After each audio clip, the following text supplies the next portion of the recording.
YouTube, so yeah.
Welcome, ladies and gentlemen. Namaste, assalamu alaikum. Good evening, good night, or good morning to all of you. We are so pleased to have people at this meeting from all parts of the world in different time zones. I am Shakira Mohammed of Trinidad and Tobago, a teacher for the past 17 years. And ladies and gentlemen, this is the 286th edition of our ICC Thought Leaders Forum. We wish to sincerely thank all of you who have contributed in whatever way to the success of this ongoing Pan-Indo-Caribbean and Pan-Indian Diaspora Global Gurmitia project. For 285 unbroken continuous weeks, we have been here every single Sunday. And in the past 5 years, 6 months, and 2 weeks, we have featured 1,149 presenters from all parts of the world speaking on 285 topics. Ladies and gentlemen, this is a weekly forum being hosted by the Indo-Caribbean Cultural Center, legally registered research and publishing company operating since 2010. And in order to continue this weekly program and to make it bigger and better, we are kindly asking for suggestions and volunteers. If you give a donation, your name will be placed on our poster and all promotional materials, and you can contact Dr. Kumar Mahabir for details. In Thoughts and Spirit today, we join our South African brothers and sisters who are observing Indian Arrival Day today on November 16th. The first indentured Indian laborers in 1860 arrived in Natal from Madras, and today marks the 165th anniversary. And on Wednesday, November 19th, we will all celebrate International Men's Day worldwide to highlight the positive values men bring to the world, their families, and the communities. And on Thursday, November 20th, we celebrate World Children's Day and the rights of the child. That's our choice of topic today. So I'll introduce our moderator today, who is Shalama Mohammed, the co-director of this ICC Zoom platform, who is a business teacher and researcher from Trinidad and Tobago. She obtained her master's degree in business psychology from Franklin University in the USA. Shalama, welcome. Thanks so much, Shakir. Assalamu alaikum, everyone. Namaste and a warm welcome to all of you. Thanks so much for choosing to be here with us. This program is being recorded on Zoom and live streamed on the YouTube channel of the Indo-Caribbean Cultural Center. I want to say welcome to all of you on YouTube at this time. To avoid intrusions from trolls, our IT manager has muted everyone. So speakers, please do not admit anyone, do not unmute anyone, and do not allow anyone to share your screen. Thank you so much for your cooperation. Today we are talking about children's books and indentureship and its legacies. Our program will explore how authors and educators use storytelling to introduce young readers to the history of Indian indentureship and its legacies in an age-appropriate and engaging way. But today is also very special for Mr. Devchand Ganesh, who is celebrating his 87th birthday today in the land of his birth, South Africa. He's a former educator and politician of repute.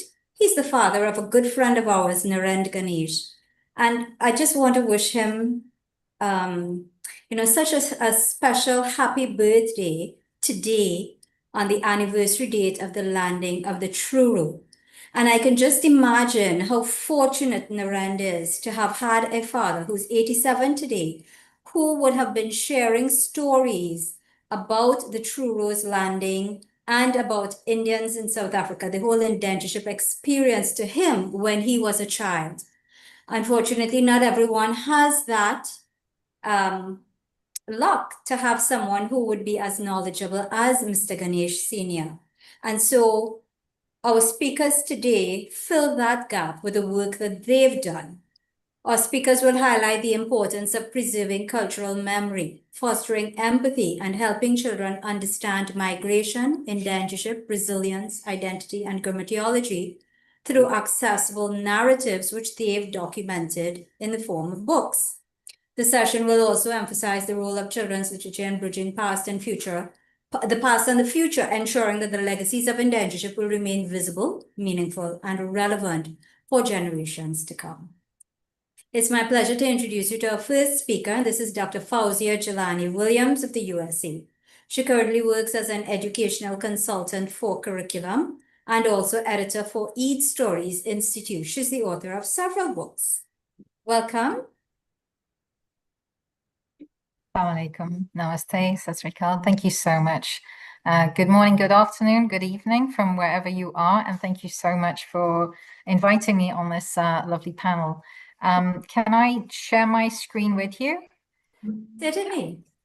Okay, so this is the book that I actually will be discussing, and because it's difficult to see the small print, I actually did some I did it in a PowerPoint so that it would be a lot easier for you. So here we go. Share that. Okay, bismillah. And Great, it's visible to us. here we go. You can all see that? Yes. Lovely. So here we go. Yes, again, I want to thank the ICC for their generous invitation. I am going to put my timer on, and I'm sure that you are also timing me, but just in case I don't go over.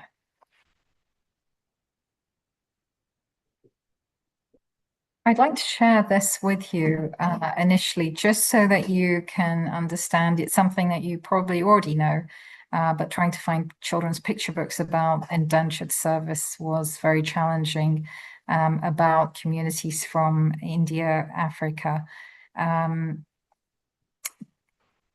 Molly Banaki has mention of an African character, alhamdulillah, but as you can see, 93% of books are Caucasian-centric. This was in 2012. 2015, you can see the different categories at the bottom there. And again, it gives 73% plus on white. There actually is no mention of Indian children's literature here, as you can see, American Indian or elsewhere. So something for us to fill the gap with. I'm also I'm really glad that you've done this topic, because it allows us to then address the things that we need to create in terms of children having that positive visibility, or at least that historic visibility in the books that show what has gone along with indentured service. So let me just move this from over here. Oops-a daisy. There we go.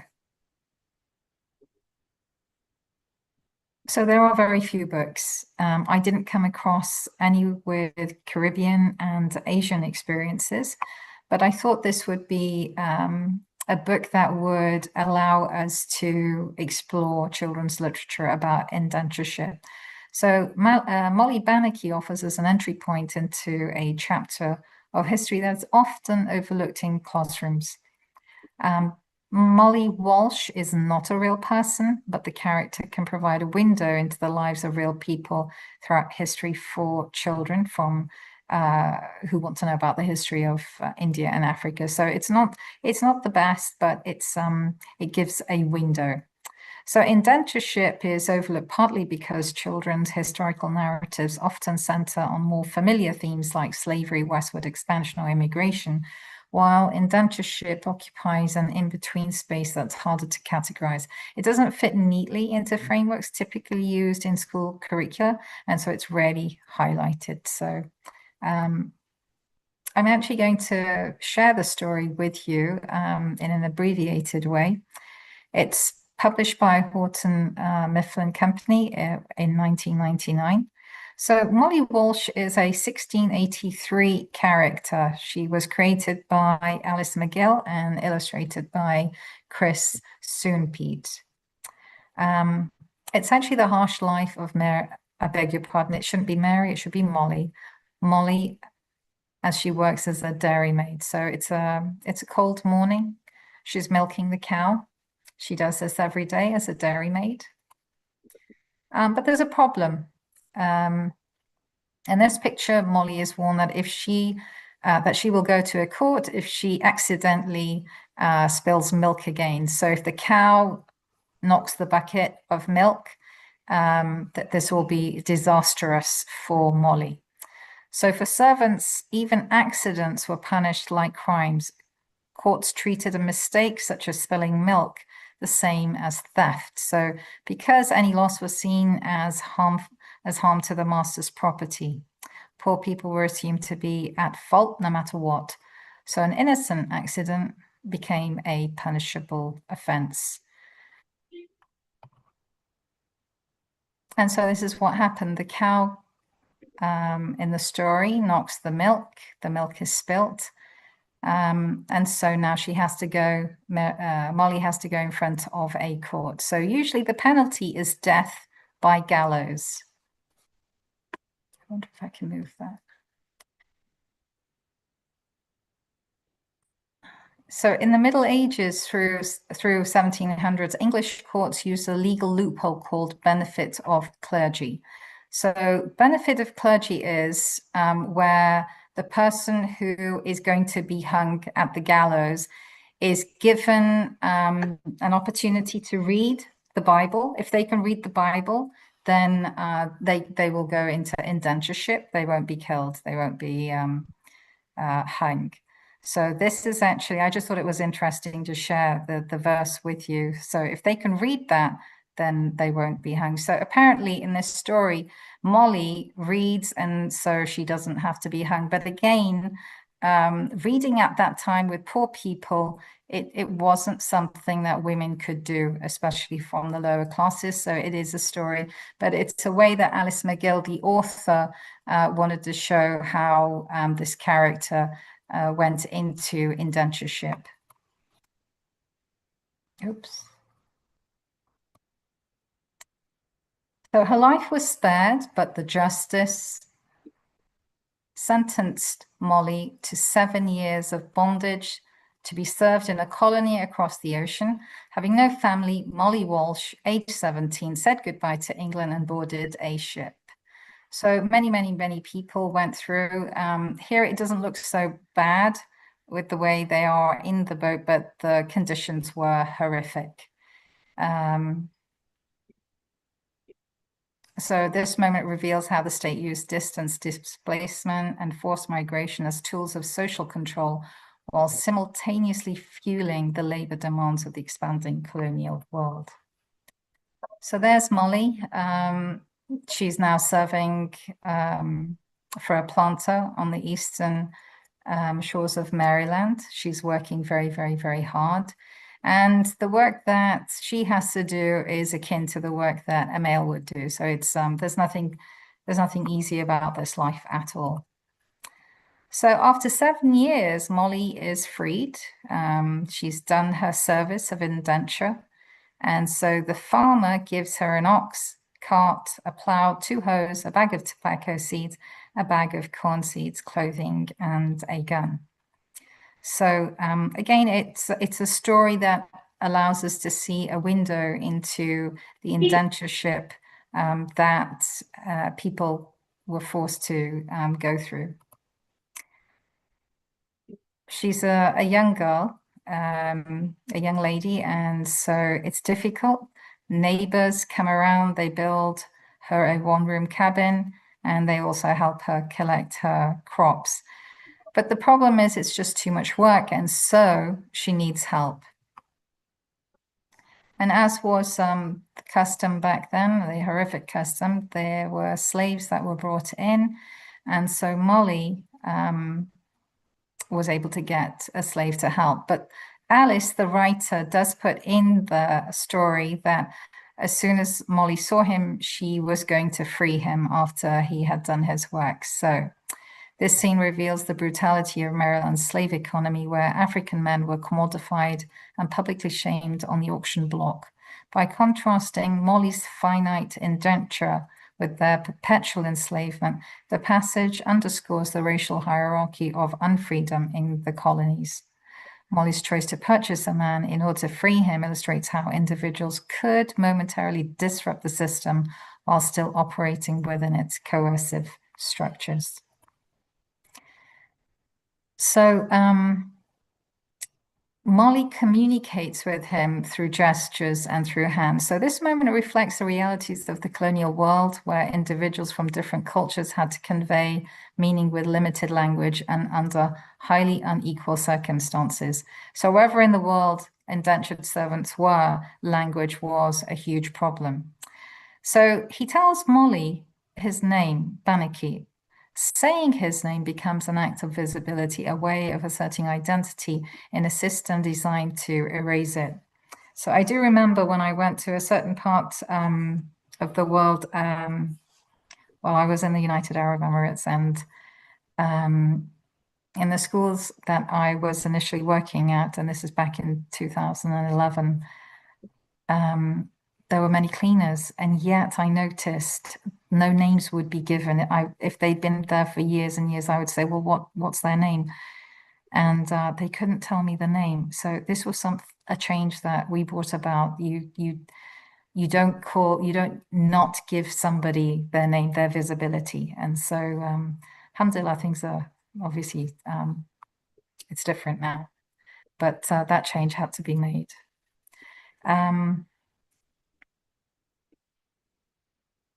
So in the story, Banaki gets ill quite a lot, but he brings something from his land, from back in Africa. This passage shows that Banaki brought valuable agricultural knowledge to the plantation. Even while weakened by the new climate, he used skilled observation to assess the tobacco plants and taught Molly practical techniques, highlighting the new how colonial agriculture relied on African expertise, despite the conditions of enslavement. So when indentured servants came, or in this case it was Banaki, they did come with something that they were offering to the masters that they were under. So here again, Alice McGill, the author, brings something that probably would not have happened. Molly signs the freedom papers for Banaki, and then they decide that they will get married. A traveling minister performs the marriage rites. This passage reflects a fictionalized resolution rather than a documentary history. In colonial Maryland, interracial marriage between a white woman and an African man was prohibited by law and met with severe penalties, making the scenario described here legally and socially implausible. While effective for children's literature, this portrayal should be as imaginative reconstruction rather than historical facts. So it is a children's book, and so it's a story, and it probably may have happened, but even until recent times, it's been a point of contention where we have mixed marriages in certain parts of the world. So years pass, Molly and Banaki have 4 young daughters, a large house and many outbuildings, and they have 100 acres of land. So this scene offers a storybook resolution, again, not really supported by historical facts or records. I beg your pardon, by historical records. Sadly, Banaki dies. And we can read this scene as showing continuity. The daughters learn the same agricultural labor that sustained Molly during her indenture. The girls are working hard on their farm. What is different, however, is status. Molly performed this work as a bound servant, while her daughters in the story do so as free children on family land. This book contrasts inherited skill with the very different legal and social conditions under which that labor is now performed. And just to end, we've got here, I'll just read this last page. In time, she had a grandson born of her daughter, her eldest daughter, Mary, and her husband, Robert. In her Bible, Molly wrote her new grandson's name, Benjamin Benneker. She taught this young boy to read and write. She told him about his grandfather, a prince who was the son of a king in Africa, and about her days as a dairymaid across the ocean in England. So this moment creates a meaningful parallel across generations. Reading once saved Molly's life, and now reading becomes the gift she passes on to her grandson. The skill that allowed her to escape execution and survive indenture becomes the very tool that equips Benjamin Banneker for intellectual growth. So he was actually a very famous person for African descent.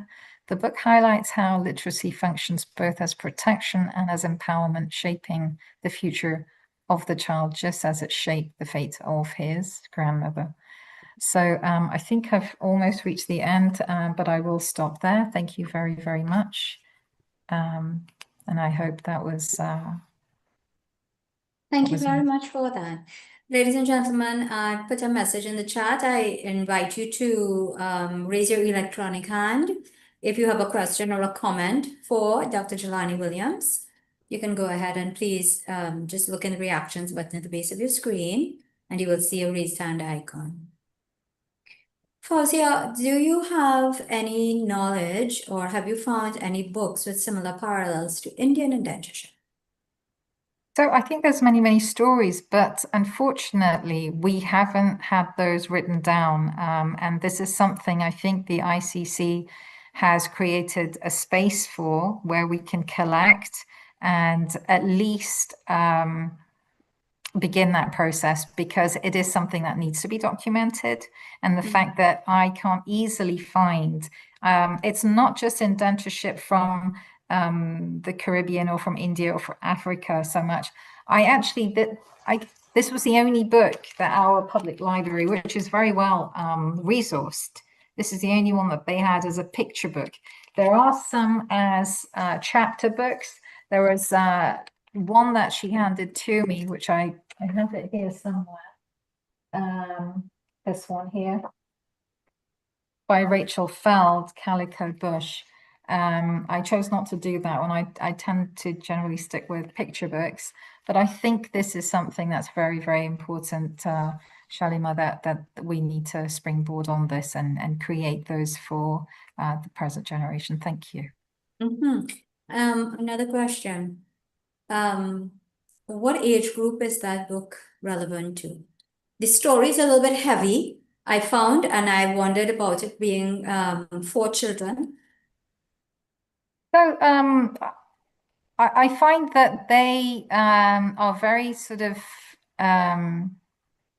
they only want very delicate things. And so you're quite right. It is a little bit heavy for children, but I think it's for older children maybe. And picture books now can be for adults as well. So I think because it's a 1999 book, it definitely was for children. And it could be that we tend to be a little bit more considerate in terms of what kind of content in there, but it does reflect some aspects of history.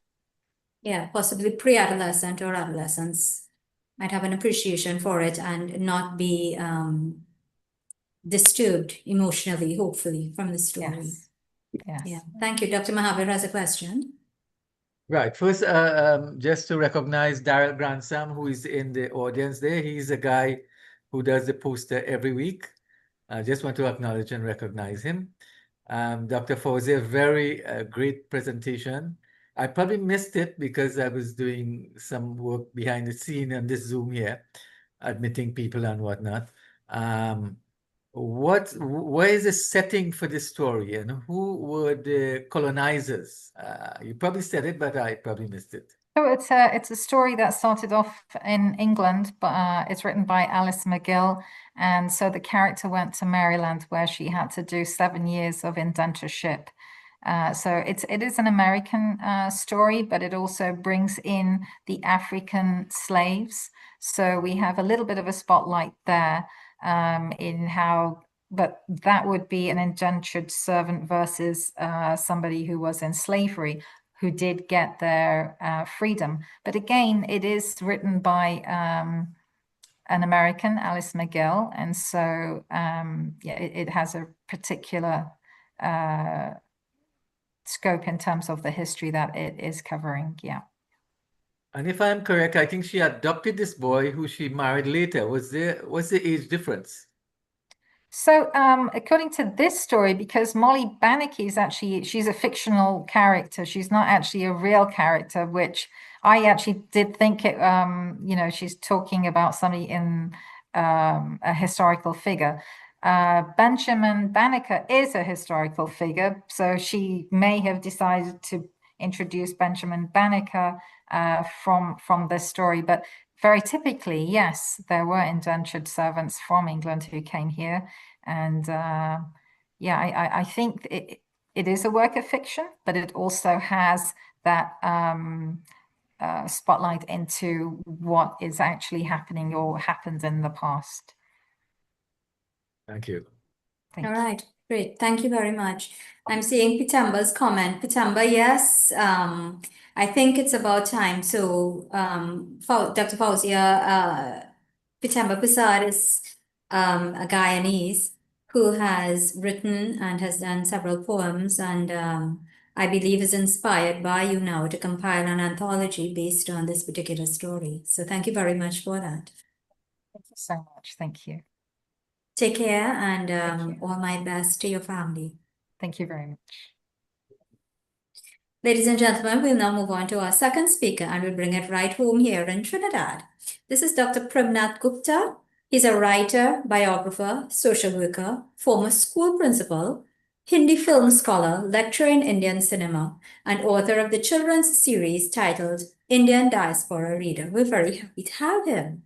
Welcome, Dr. Premnath. Thank you very much. Let's share your screen.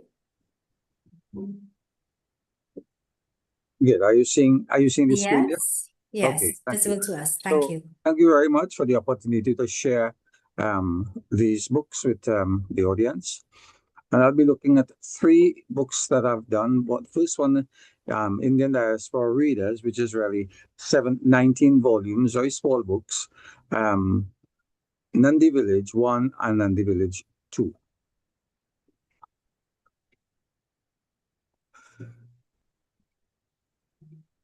This series of books came about because of requests from teachers in the country who wanted information for children, books for children which they could not find in Trinidad, books on Indian indentureship, especially for Diwali and especially Indian Arrival Day celebrations in the schools. So this is book 1 here, which deals with the indentured workers and who came. And in this book, we talk about the indentured workers, how they came from India. In book 2, we continue with that and we deal with their arrival here and settlement and so on in this book. In book 3, we look at the concept of the Jahaji bundle, what they brought with them. They brought with them their songs, their music, their dances, and so on, their dress, and all these things that they brought with them. And that is dealt with here in this book, and very easy and readable material for children. In book 4, we speak about the dress that they came with, the kind of clothing that they wore, the dhoti, the jula, and so on, the orani, and so on that they brought with them, the jewelry, and so on. In book 5, we look at the artifacts that they brought with them, and those, of course, some things that they brought in their memory and things that they were able to build down here. You know, things like the sil and lora, their jupa, and so on. In book 6, we look at the music that they brought from India, the instruments that they brought, the songs, the folk songs, and so on that they brought from India with them. In book 7, and this one you will see it's color coded. The first 6 books are color coded like this, and the other 6 in little packages of 6. It's a box volume really of 19 books. This again is an East Indian family, and here we are looking at how they lived, where they settled, the estate that they lived in, and what kind of life it was for them in the village. When they left the estates, how did they settle down, where they settled, and the type of life that they lived there, and how they celebrated their various festivals and so on. And so the next one, book 8, deals with the festivals that they brought, and so on, like Diwali, Pagwa, Eid, and so on, and how they celebrated these in the villages, and the kind of camaraderie, the kind of togetherness that existed in the village. In book 9, we talk about the family time. Family, how they lived, how they ate. They sat down on the ground and they ate the kind of foods that they had. In book 10, which is a learning experience for younger children, we deal with the names of the elders in the family, Ajan, Aji, Nana, and Nani, and how they lived, the extended family, how they survived, the kind of story time that they had, and so on. So the great input here is the extended family and how they lived with the Ajan, Aji, and the Nana, Nani, and so on. In book 11, we look at the Mohammed family, an East Indian Muslim family in Trinidad, how they lived, how they celebrated, the kind of clothing they wore. We talk about the mosque and so on, and other aspects of the life of the Muslim family. We speak about the animals that they brought, particularly the cow, and we talk in the family and how they celebrated the cow, the importance of the cow to the Indian family, and so on. Gauri, Sati, and Nandi. These were all cows and bulls. In book 14, we look at the food that they brought. Particularly, this one is devoted to the different types of roti and how the roti was made and so on. For the children and for the family, and I talk particularly about some of the there's a roti that we call the sweet roti, where they used to put the sugar inside the sada roti and then bake it and so on. A real treat for children. In book 15, we talk about the various kind of tal curries that they brought and what they found here, and what they also merged with what they brought, and how they developed some of these things here. So like the Alwan Chana was something that was actually developed here. They brought, and so on. The chokas, we talk about the various chokas, aloo choka, baigan choka. Some of them they brought to them, some of them they invented here. Aloo choka, and how they used to put the aloo in the roti and go to work with it. Then we had smokerin choka and saltfish choka, which is local. They use the smokerin and the saltfish that they got in the barracks and to make their own chokas, which was something unknown among the people down here. In book 18, we talk about the spices that they brought, the cloves and the cinnamon and the ginger and the turmeric and so on, and other spices that they brought down here, and how they made use of those spices in the foods that they cooked, and creating their own curry. For instance, they'll grind the masala, mix it with other things, and create their own special curry, grind it to the sil and the lora, and so on. In book 19, we look at the Daniel family, the story of an East Indian Christian family who emerged in the West Indies here in Trinidad in particular, and how they lived and how they were able to mingle and carry on, how they were converted and so on in the communities.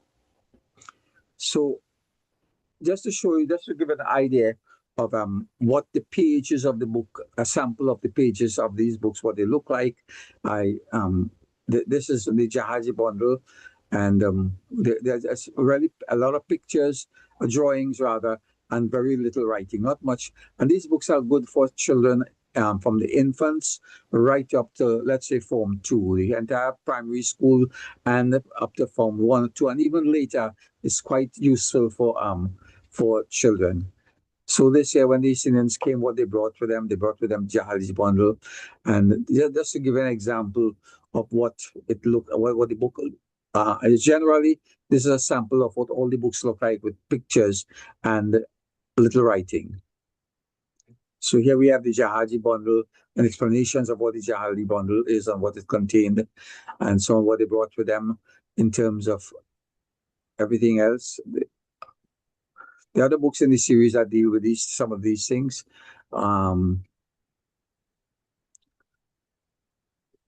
The creation of the Jahaji Bhai and the Jahaji Behen as part of the growth and development of the East Indians arising out of their indentureship.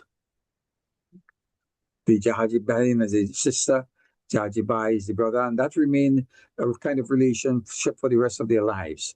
They didn't marry each other because of that Jahaji Behen and Jahaji Bhai concept. So in the sugar estates, they lived like brothers and sisters and supported each other. On the journey from India to the Caribbean, the Indians made these lifelong friends, as I said. So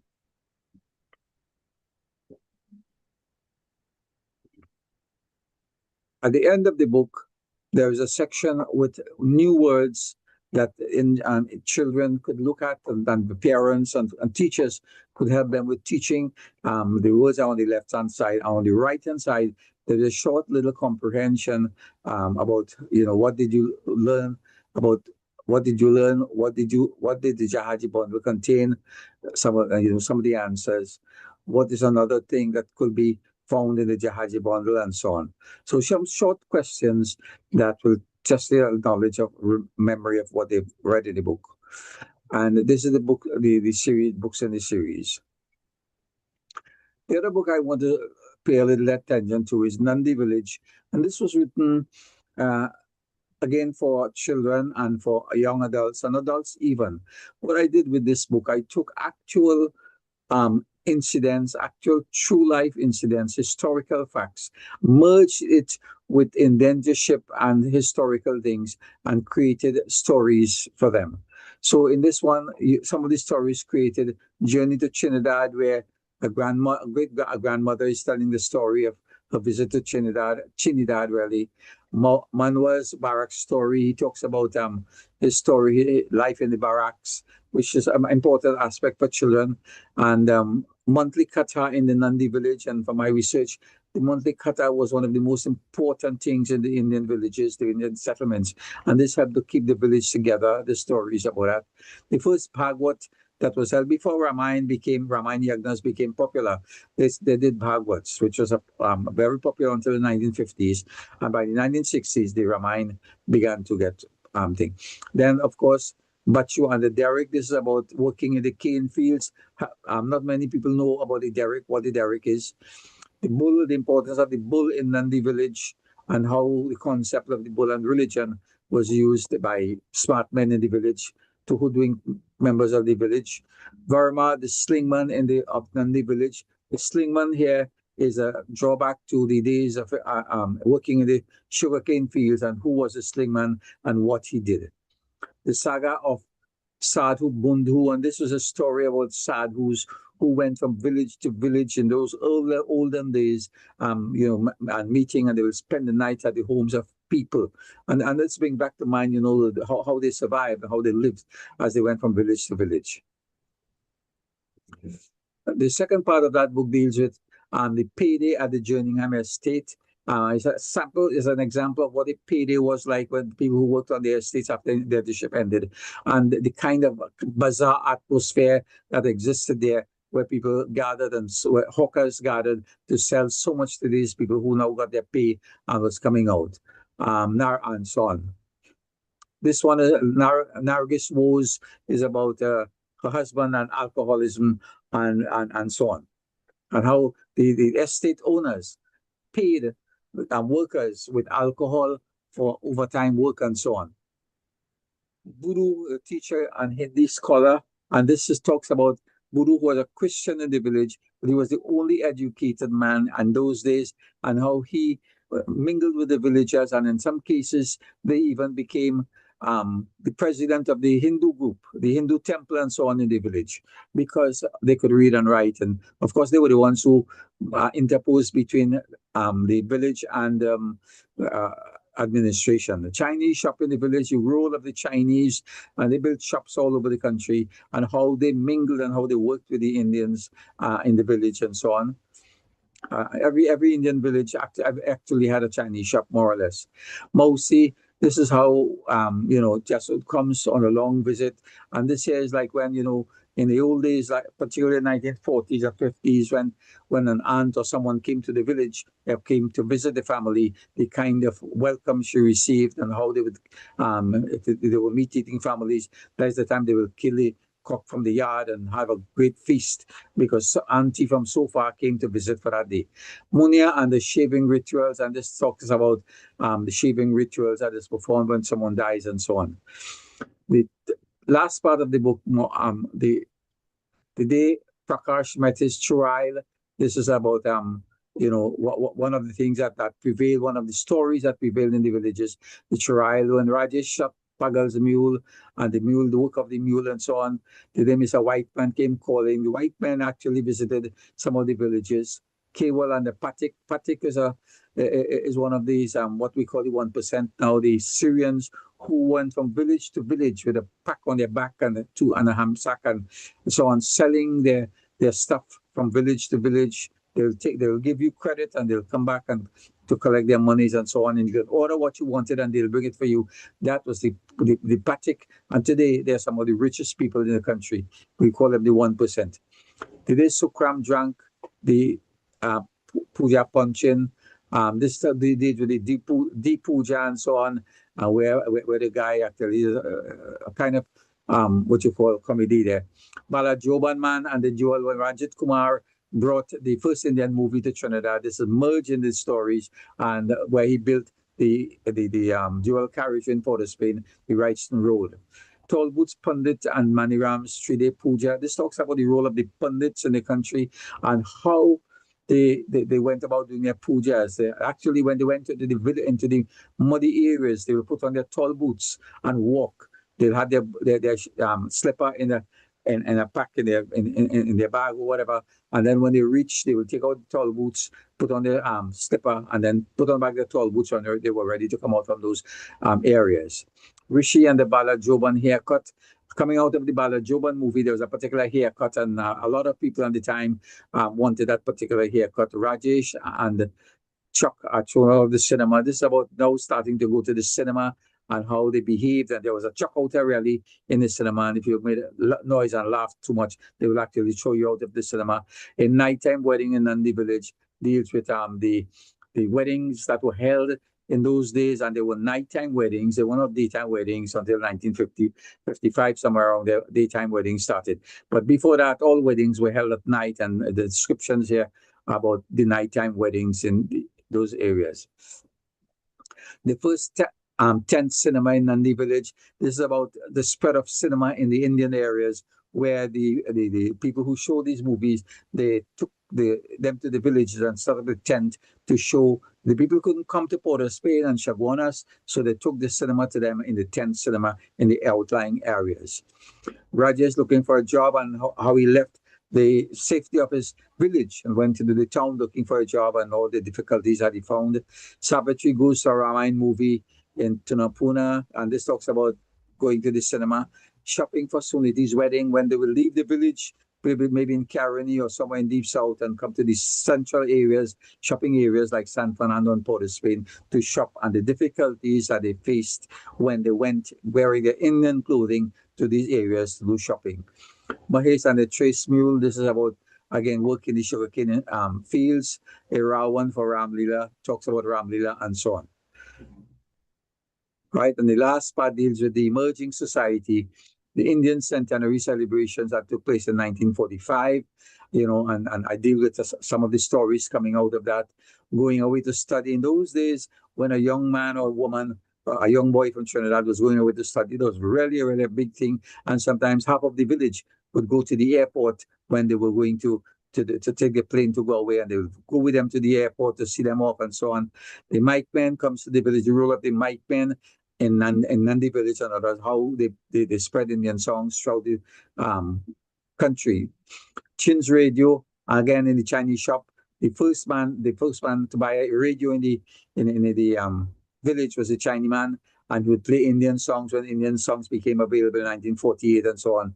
They would play those Indian songs for people, and they would go there, and then they will buy a lot of stuff from him. Bahadur Shop and Thakur and Kusum.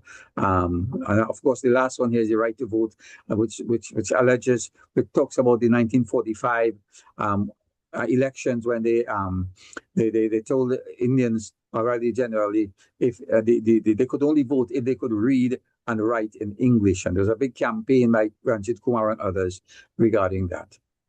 So Nandi Village 2, these were similar topics, which I won't take your time. I think my time is almost up.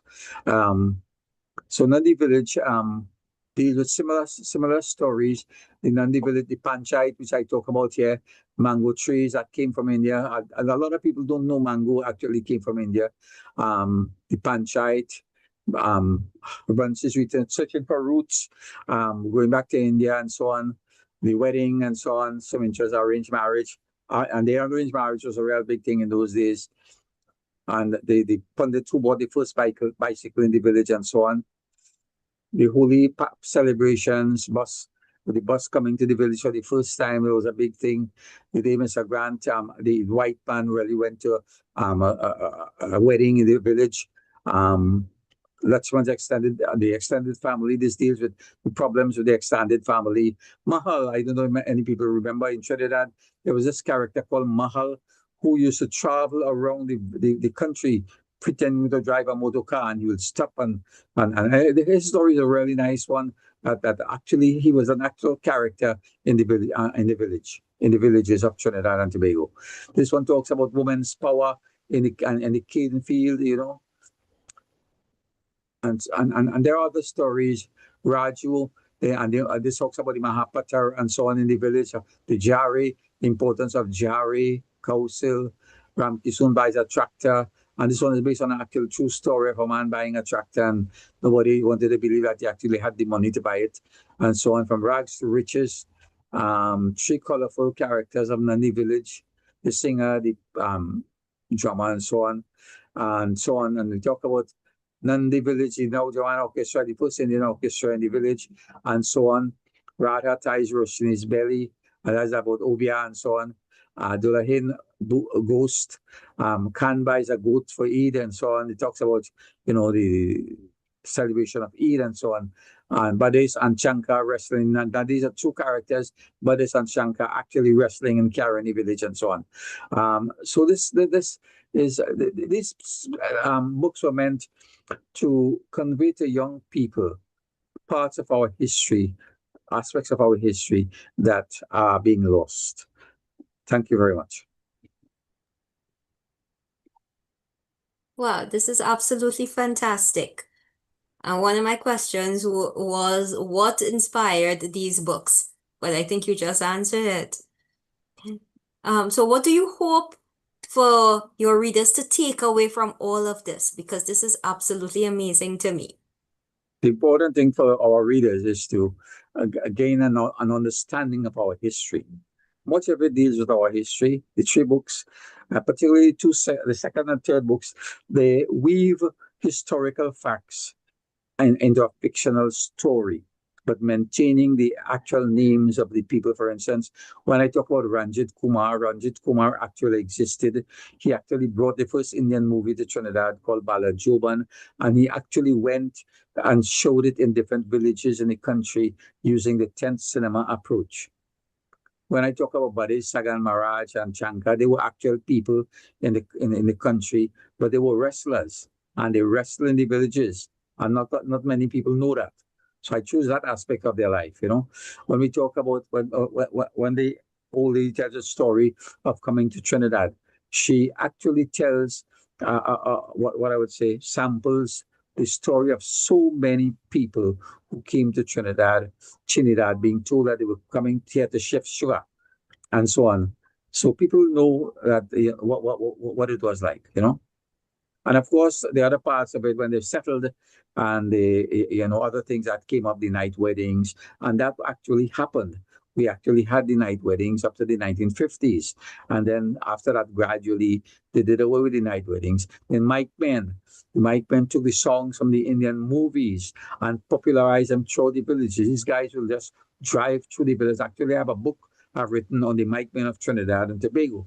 And these men actually went through the village playing these songs, and they actually, in later years, they started to advertise for the cinemas, and people loved to see the Mike Men. And when I talk in the story about a woman standing by the roadside with flower in her hand, waiting for the mic to pass, when they hear the mic from a distance, women, no matter what they were doing, they'd run out by the road to see. They could hear the mic, but they wanted to see the mic. It was a huge thing when a mic came into the village, and they would stand up there with roti flour in their hand and telling the mic man, play a song for me, play this song for me, or play that song for me, and the mic man would oblige, and they would slow them down. But these are real things that happen in the villages. This is amazing because I think a lot of my students would absolutely love hearing these stories and they would connect so much more. I think there's some details currently that they are not familiar with as each generation goes along, but your books are absolutely amazing. How is it possible for us? Because Jerningham Estate, I saw this story is there, and many of my students live at Jerningham Junction. Right, and there was that big bazaar like atmosphere, on paydays. I chose that one because that was one of the biggest ones in the country, but it happened all over the country. And on that particular day, these hawkers, and I actually spoke to people who sold there, who sold their stuff there. They will gather there by the roadside and in the yard and sell all kinds of stuff. So the people, when they got their pay, they were actually piggybacking on the payday people, and they will buy wares, they will buy all kind of stuff there, and they didn't have to go to the market or anywhere else to buy things. But it was like kind of, the people now got pay and they will start spending there, and sometimes they spend quarter of their salary there just buying all kind of stuff sometimes that they didn't need. But it was a big thing. It was a big thing. But alcohol was not permitted in those areas. The sale of alcohol was not permitted there. One of the things that I found out that they sold there were empty flour bags. And that a lot of these ex-indentured immigrants, later on in the 1940s and 50s, they would buy these empty flour bags and make shirts, make pants with them, make bags with them for their children. I grew up wearing flour bag clothes as a young boy in my village. This was something we wore at home. We were linemen around the corner, linemen around the place. And a lot of children wore those things growing up. So the flour bag thing was another. One of my stories there, I have a whole story about the flour bag where, and I jokingly said, they were actually teasing him and said, what happened? Like, you eat the flour and you jump in the bag. That kind of jokey kind of thing. But the thing is, the whole idea was that this was a thing that the East Indians did. And when you go back into history, you will see that in the 1930s, during the big depression in the United States, the flour bag clothing was a really, really big thing. It was a big fashionable thing at that time to wear clothing made from the flour bags. So what our people did, I don't think they were copying because they probably didn't even know, but they used whatever they had to make things. They made coverlets with it. They made mattresses with it. Okay, fantastic. So I believe there were two other questions, and Mr. Shardanan, I know I see your hand up. Yes, as you said, Shakira ma'am, this is amazing. Congratulations, sir, Premnath bhai. Thank you. I have never seen and never heard about such a serial of educational books concerning the indentureship. My question to you is, are you going to write for the secondary education? And I have more questions. I am considering it at the present time. You Yes, are. I will. At Okay. some point in time, yes. Okay. I am a school guider, and my question my question to you is this serial already implemented in the basic schools and the curricula? and it's not really implemented, but there are aspects of it in the school curriculum. For instance, in the primary schools, they will do the festivals and so on. The secondary schools, they do have some aspects of indentureship studies, but nothing detailed, nothing very much in detail as far as I know. But do you have tried this already to bring it into the school and make it inclusive? We are calling this an inclusive education. I have not really tried to. The books are available. I have written to schools. I've written to different people. The books are available on Amazon and locally in bookstores. But it's not part of the school curriculum. It's not. It does not be. There's a textbook committee that looks at these books and decide which books could be what you call supplemental books and books in the curriculum. No, I have not approached them. Okay, there is a method for it is an inclusive teaching. Yeah. When you bring this book, they refuse because they say, "Oh, we don't have time, etc., etc." But when you make these, maybe for the subject English of whatever, then they can use this just like a system for the school. They have to adopt this because it is an implementation strategy to do this. So Well, actually, some schools are using it in the primary school. I've spoken to some teachers who are actually using these Nandi Village 1 and the Indian diaspora readers in the primary school. Actually, 2 Presbyterian schools I know of are using it, and 1 or 2 Hindu schools are using it.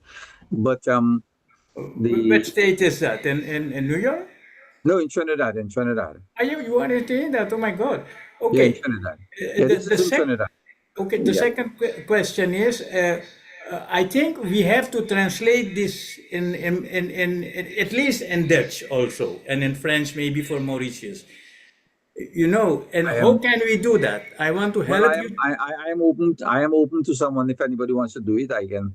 It's not a problem. If I don't know Dutch, but if somebody wants to do it, I will willingly give permission to have it done if it will help people in those areas, not only in Dutch and any language, to Hindi and so on. If people want to, I'm open to it because I own the rights to the books, so it's not a problem. I think Gimitology would try to do this, make a collective to do this, and it is very important what you have done, sir. Please, how can I order your total by Amazon?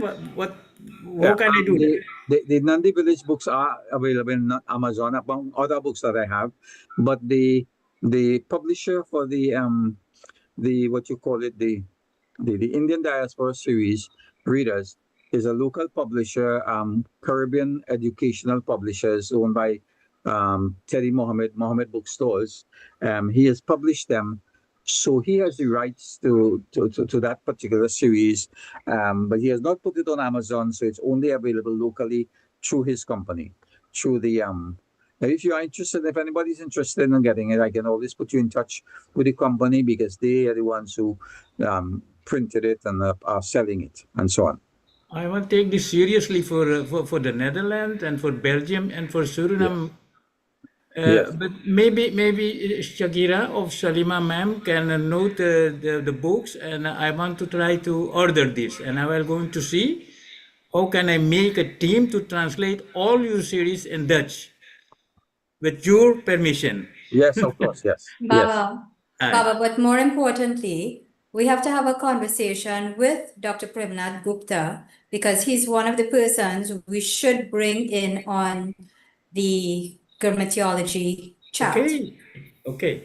It's up to you. Yes. So if Dr. Gupta will agree to become part of that whole conversation, maybe part of your problems will be taken care of. Yes, maybe he can stand grammatology in Correct. USA. We So have already. Dr. Gupta, I will have a conversation with him after. Yeah? It All is right. up to you. Thank you, Good. sir. Hariom. Great. It's great. Thank Okay. you very much for your comments, sir. Chand, go ahead. Chand is from Fiji. Chand, can you unmute your mic? Yes. Good afternoon. I am so happy that these books have been written, and I am offering myself to translate it into Hindi if you agree. Because in PG we have Hindi language taught from class 1 right up to the final, that is year 13, which is high school, final year. But since it is for ages 6 to 12, I can help you with that. Okay. All right. So we can chat. You have my email? Yes, Chat. I I'll do. send it. Yeah, we will pass it on to you, Prim. Yeah. Yeah. So she can Chand contact is in me the and we can US. take it She's further. originally from Fiji, but she's in the US. Yes, Chan Gupta. Yeah. I think I saw she's also on Facebook if I'm not mistaken. Yes. Yeah. Yes, Correct. and we did correspond earlier when you were planning the conference in 2021, but because of COVID, I nothing remember. happened. Yes, I remember that. Yeah. And you were supposed to come to Trinidad. Yes. Yeah, okay. Yeah, I'll be happy to work with you on that. And because Fiji is very close to my heart. I know one or two people there. Again, it's Shand and others, and I'm sure this will be a big thing for Yes. Fiji. Mhm. Okay, thank you. Okay, good. So, Dennis Ramdahan, go ahead, please. Hi, good day. I just wanted to reflect on what he just said. Dr. Premnath said this artifact called the flower bag clothing and flower bag coverlets. Is there any existing samples of that existing in Trinidad where students can actually feel it and touch it and see it and make it part of the classroom experience? I can't say at the present because I haven't seen it within recent times, but I can investigate and check around. And even if there is none, I think it's not a difficult thing to have them made, particularly for museum pieces and so on. Yeah, I So, think it's very important we try to replicate Yeah. that. I've never, I mean, you're the first person I ever heard talking about these things. And it's very important to show how our forefathers innovated using limited resources Yeah. and to survive, Oh, I'm in the sure Dr. Indian Kumar Caribbean grew up in a Museum, rural maybe. area. Dr. Kumar, I'm sure you grew up in a rural area. You may have come across that.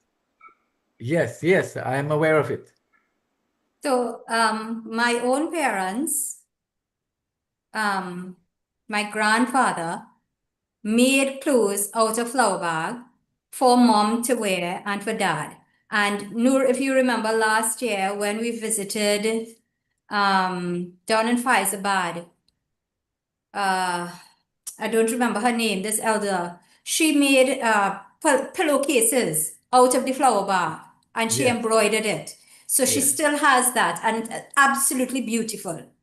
We also know a now, whose name I don't remember right now, and now who had the original flower bag. And we were able to see the year and so on in which it Oh, was sold. Really? So Wow. Yeah. those were I the have prizes to bags. find her again. Those So- were the bags. He's in There should central be a picture Trinidad near the of them. Temple in the Sea, so we can Yeah. find her. No, but she's was- moved from there. She has since Yes, moved from yes. there, but we have to track her down again. Yes. We have one more from Vinay. Vinay, go ahead, please. Vinay, you need to unmute your mic.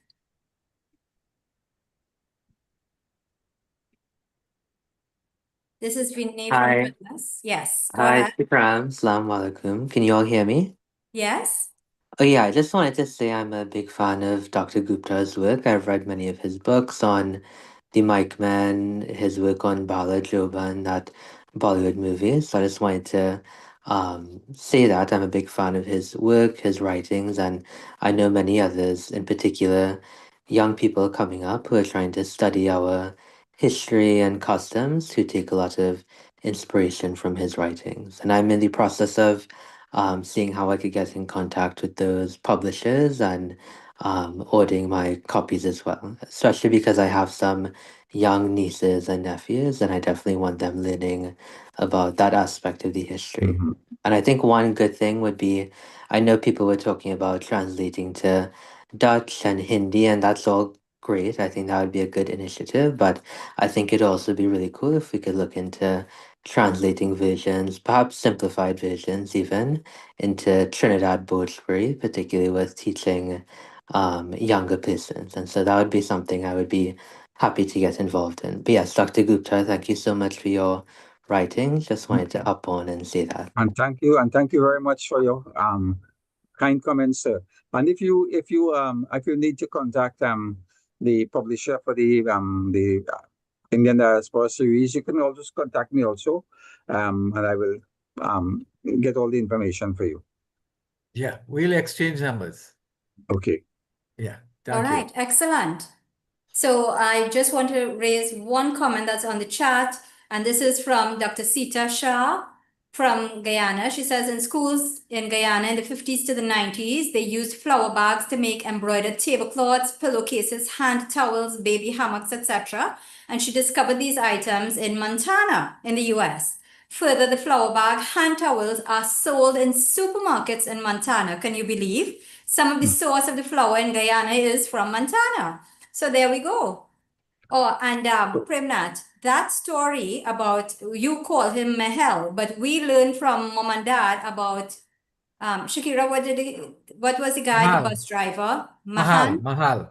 Mahal, yes. The same So guy, he the was same guy. apparently a bus driver for his whole life, and when he retired, he was not able to adjust well. So his whole routine continued to be that of a bus driver, and he would physically get out there and pretend he was driving the bus and walk around. They know him.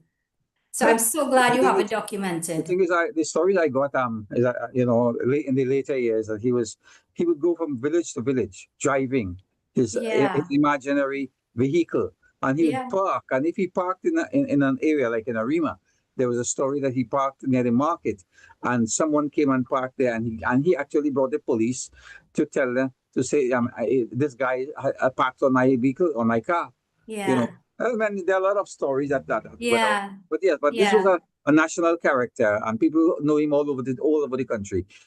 He actually traveled, but so including it in this was just to alert people about the character, that there was such a character in this country. Yeah, who suffered from psychological trauma, Yeah, having retired.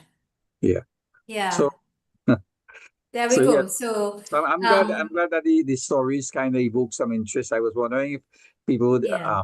take to the individual stories, but yes, I'm glad to see that. Yeah. Yeah. Thank you. Thank you very much. Thank you very much for being on the forum, and thank you very much for sharing. Okay, thank you. Okay. Great. So we move on now to Dr. Kumar Mahabir, who's our next speaker.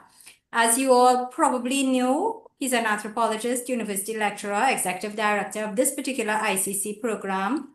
He's an associate fellow of the Royal Historical Society in the UK and author of the illustrated book titled Indo-Caribbean Folklore Spirits. Dr. Mahabir. So Shakira is going to show my slides. And right, can we get it to full screen, please? So this is the title of my presentation, Indian Caribbean Folklore Spirit, which is, no, you have at the end, which is, you have to go to slide 1. Right, which is the title of the book that I have done. Okay, Shaki mixed up things a little bit, but she will get to the beginning first. So this book is really written for young adults. Oh, Shaki saying something? You're muted. Shakira, can you share Shakira? screen, please? We're not seeing it.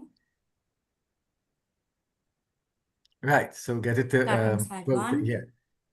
So good. So this is for this forum. No, you're going back to the end. Oh my.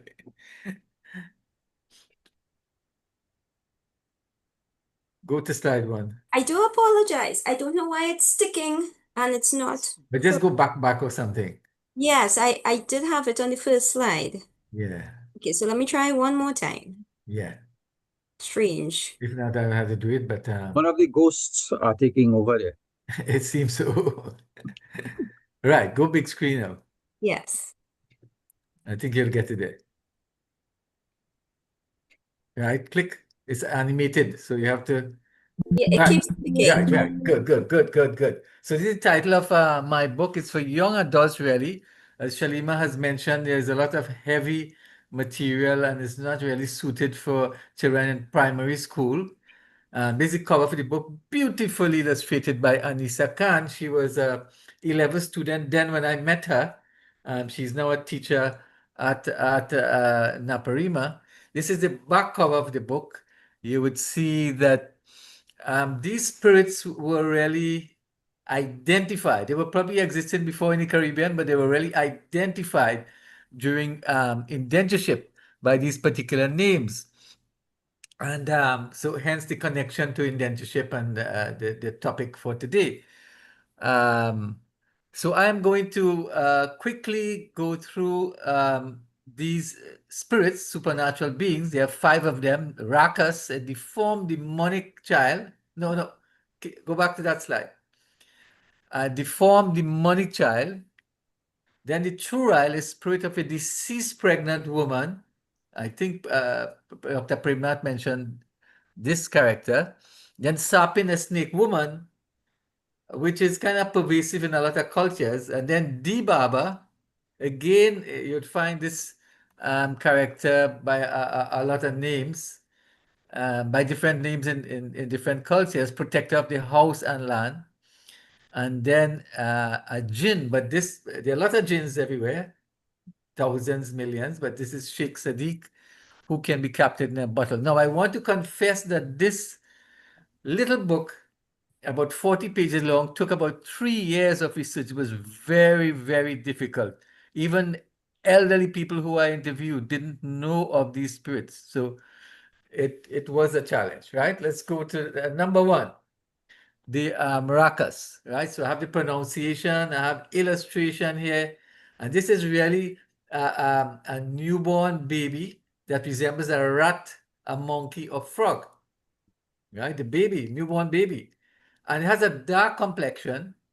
But what is noticeable about this creature, it has 2 protruding teeth on the upper jaw and 2 in the lower jaw, long fingernails and long toenails and long hair. It may have a tail. Now, as soon as it is born, the rakas tries to escape. So the rakas jumps through the window. Well, probably those days didn't have burglar proof, and climbs to the roof of the house.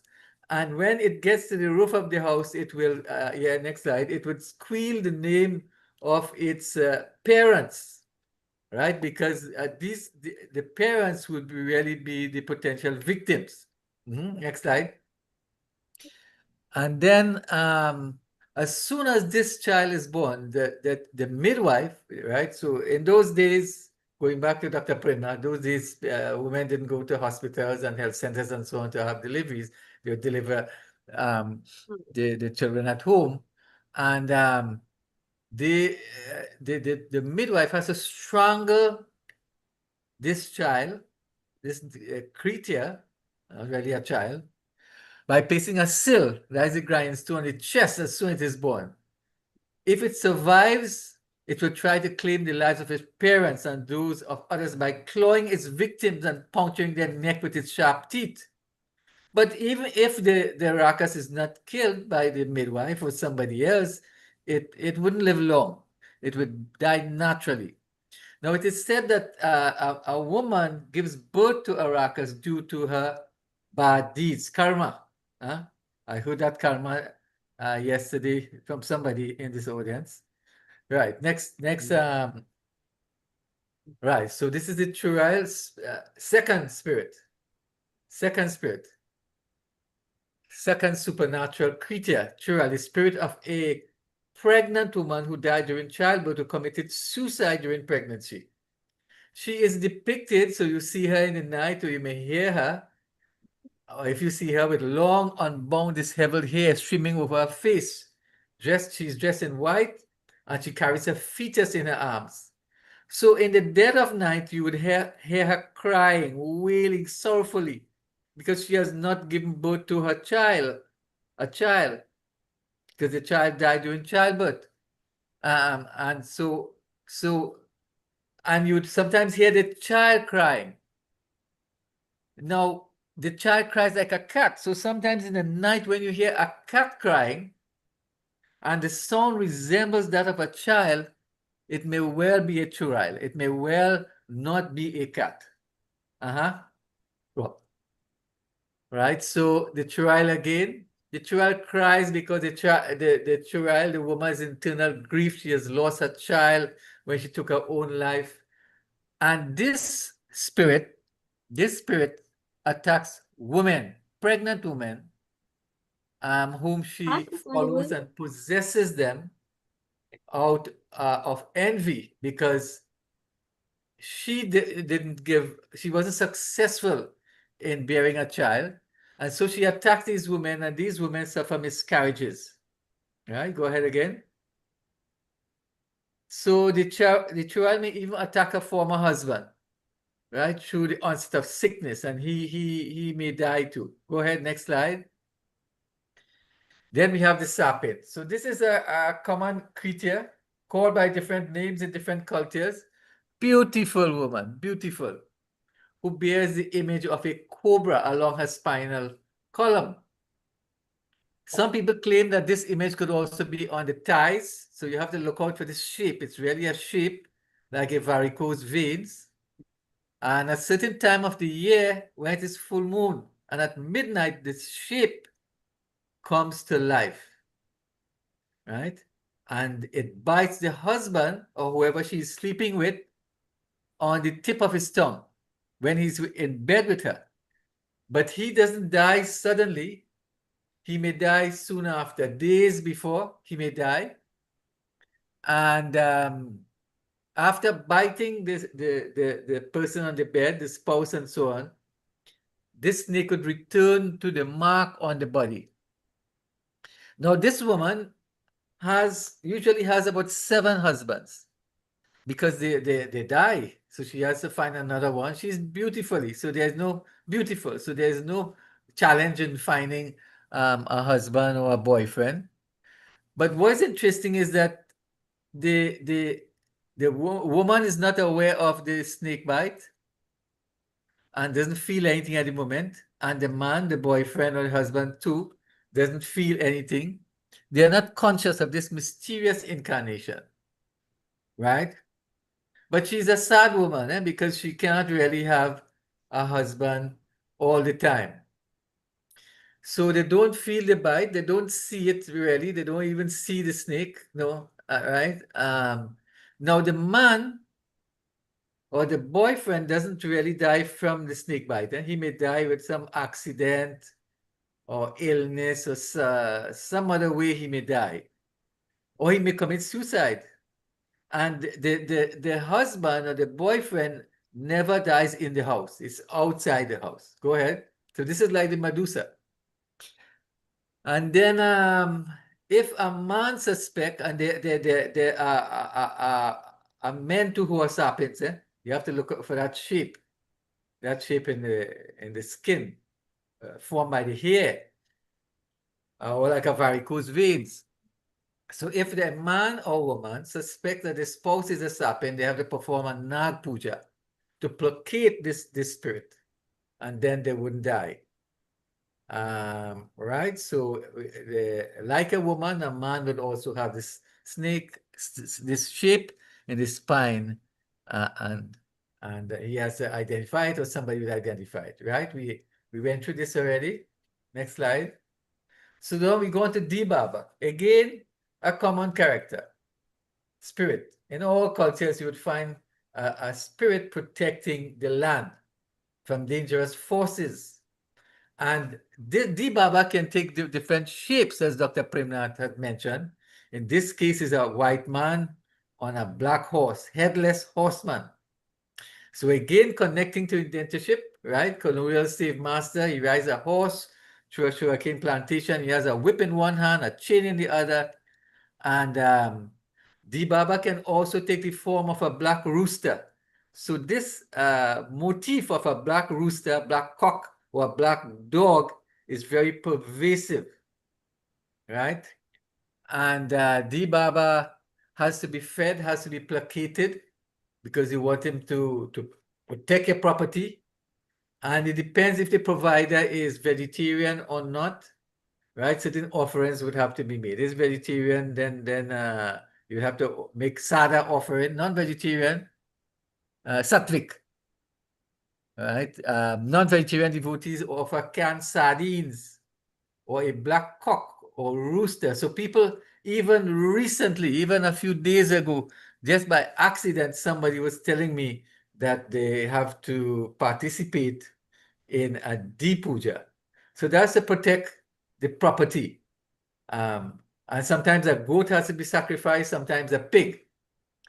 But this type of puja and this type of belief is really familiar to farmers who pray for abundant harvests, and they have to pray to prevent thieves from stealing their crops. Now, even if you don't have agricultural land, you want to protect your property, your house and your land on which the house is located, because they are always envious neighbors. You have to watch out for neighbors and envious relatives. So you have to do these kinds of puja. Go ahead again. Right? Other people just pray for health and happiness. They pray to Di Baba. And finally, we have the jinn, but this jinn is called Sheikh Sadiq, and their jinns can appear as black dogs, black cats, and so on, poisonous snakes, and they harm people, and they can enter the house through cracks and crevices. Well, people have air-conditioned houses now and well sealed, so they're even under the door probably. Once there's a space, right, go ahead again, and they reside in dustbins and cemeteries and things, places that are considered unclean and nasty. So this is, they originated in the Middle East, created from smokeless fire. It's part of an Arabic word called jinn, and there are good jinns and bad jinns.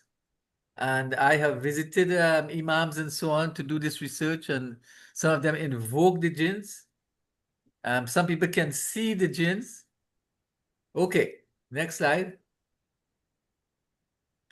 Right, so jinns can see humans, but humans can only see them by accident or innovation. Okay, they have to be kept. Sometimes if they are captured at all, they have to be put in a bottle and corked or screwed, tightened. That's why when you go to the beach or a lot of places, when you see empty bottles, it's not wise to open these bottles, because a jinn may be in there and a jinn will possess you. And if you are possessed by a jinn, the jinn can give you bad dreams and nightmares in the night. Next.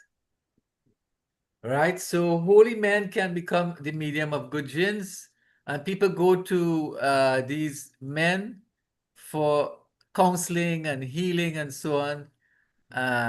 But such a person would have to fast for 40 days, and they draw mysterious figures, and then they invoke the jinn. Go on again. Right. So they can invoke the jinn and dismiss the jinn by the clap of a hand. And if they are treating you, then they have to pluck 7 hairs from the tail of a black cat and burn them in an enclosed room with the victim. And the scent of the burning hair would chase Sheikh Sadiq away. Or sometimes the healer may have to beat the person with a broom in order to cast out the jinn. Next slide.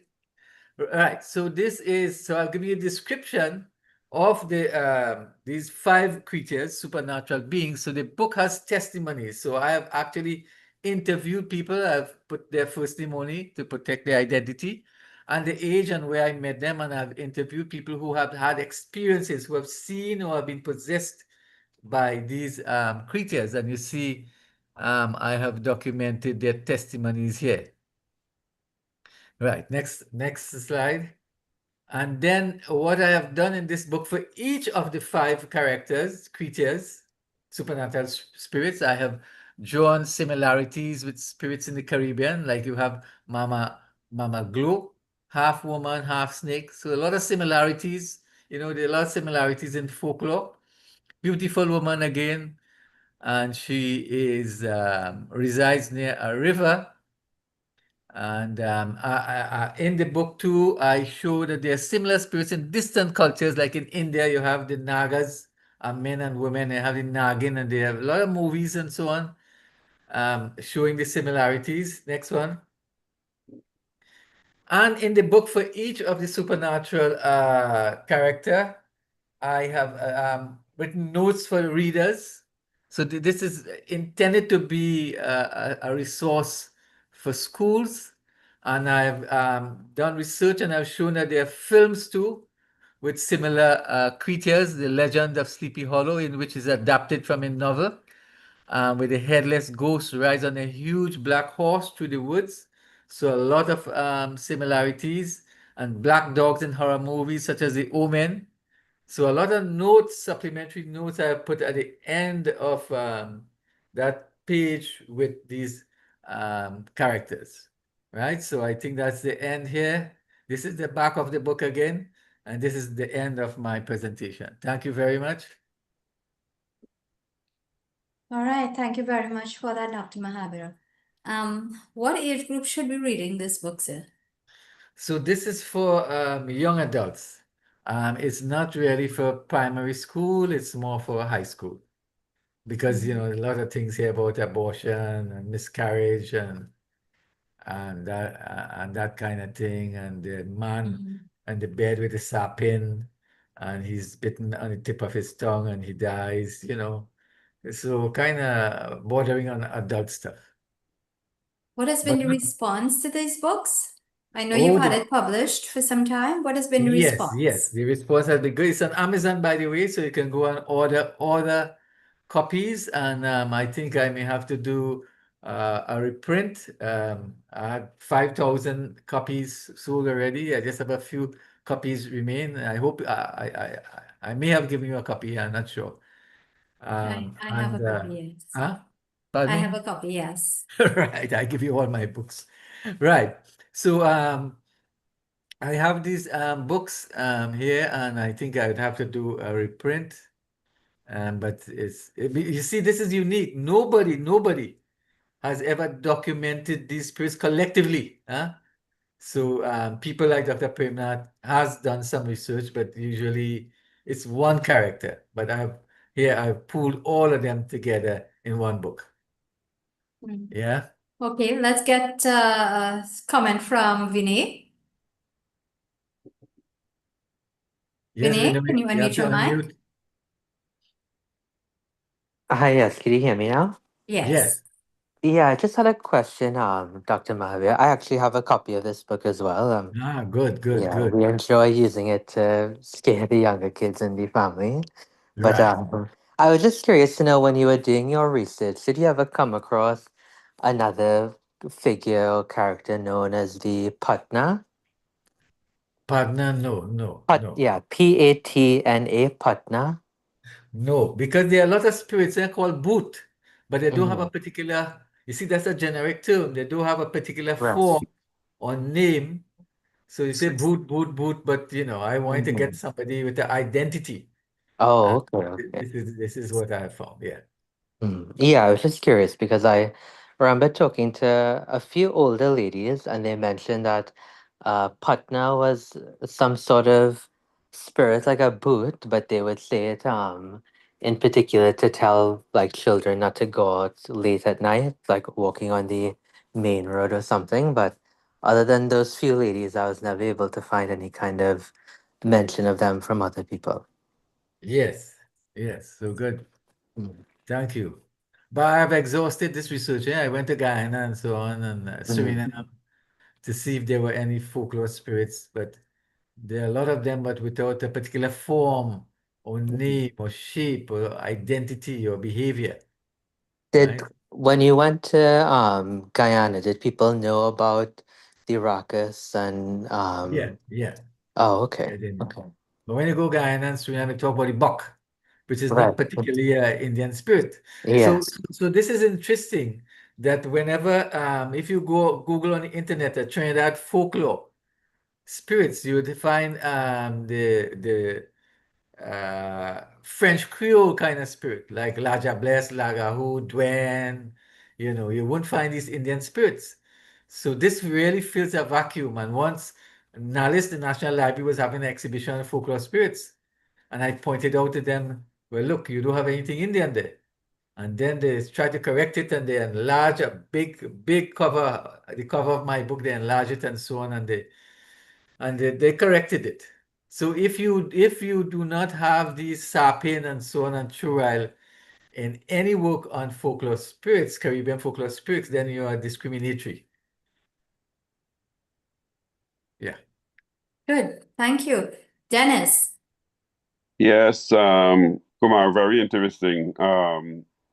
I recall as a young boy, I participated in some of these hog pujas, and many people across the village where I grew up in Freeport used to do these ceremonies. I don't see them happening anymore. This was 50 years ago when I was a little boy, 4 or 5 years old. But what I'm interested to ask you is, you saying that you have live testimony of people who have experienced some of these phenomena? Yes, yes.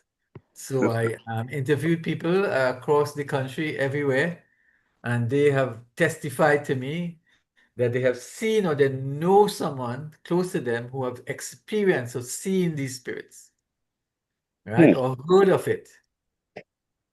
Sometimes it's not direct, sometimes it's indirect.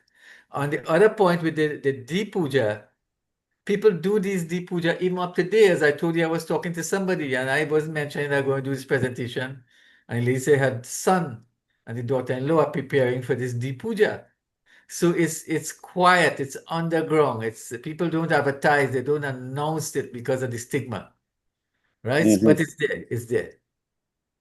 Yeah, I heard we heard stories about the lady with the snake in the back and stuff, but yeah. I always thought this was a myth, but you telling me this thing is real. Well, I am sure you know men and women who they have a husband or boyfriend, he dies, then they get the next one, he dies. So, it's suspicion. Huh? Nobody goes to examine the ties and so on back to see what has really happened. What is Good, there? thank you. Yeah. Good. Okay, good. Dr. Sharanand. Yeah. Yes, I think it is not only a folklore; it is a part of life of the Indians. I was in Bisanpur, that is Dihar, and they used this. A little boy, it was his birthday, 12-year-old, and when we went to cut the pie, then he'd get mad and he said, "Oh, there, oh, there, oh, she's there."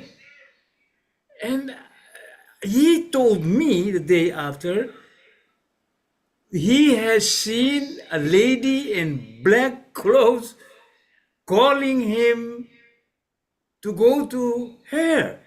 What did the family?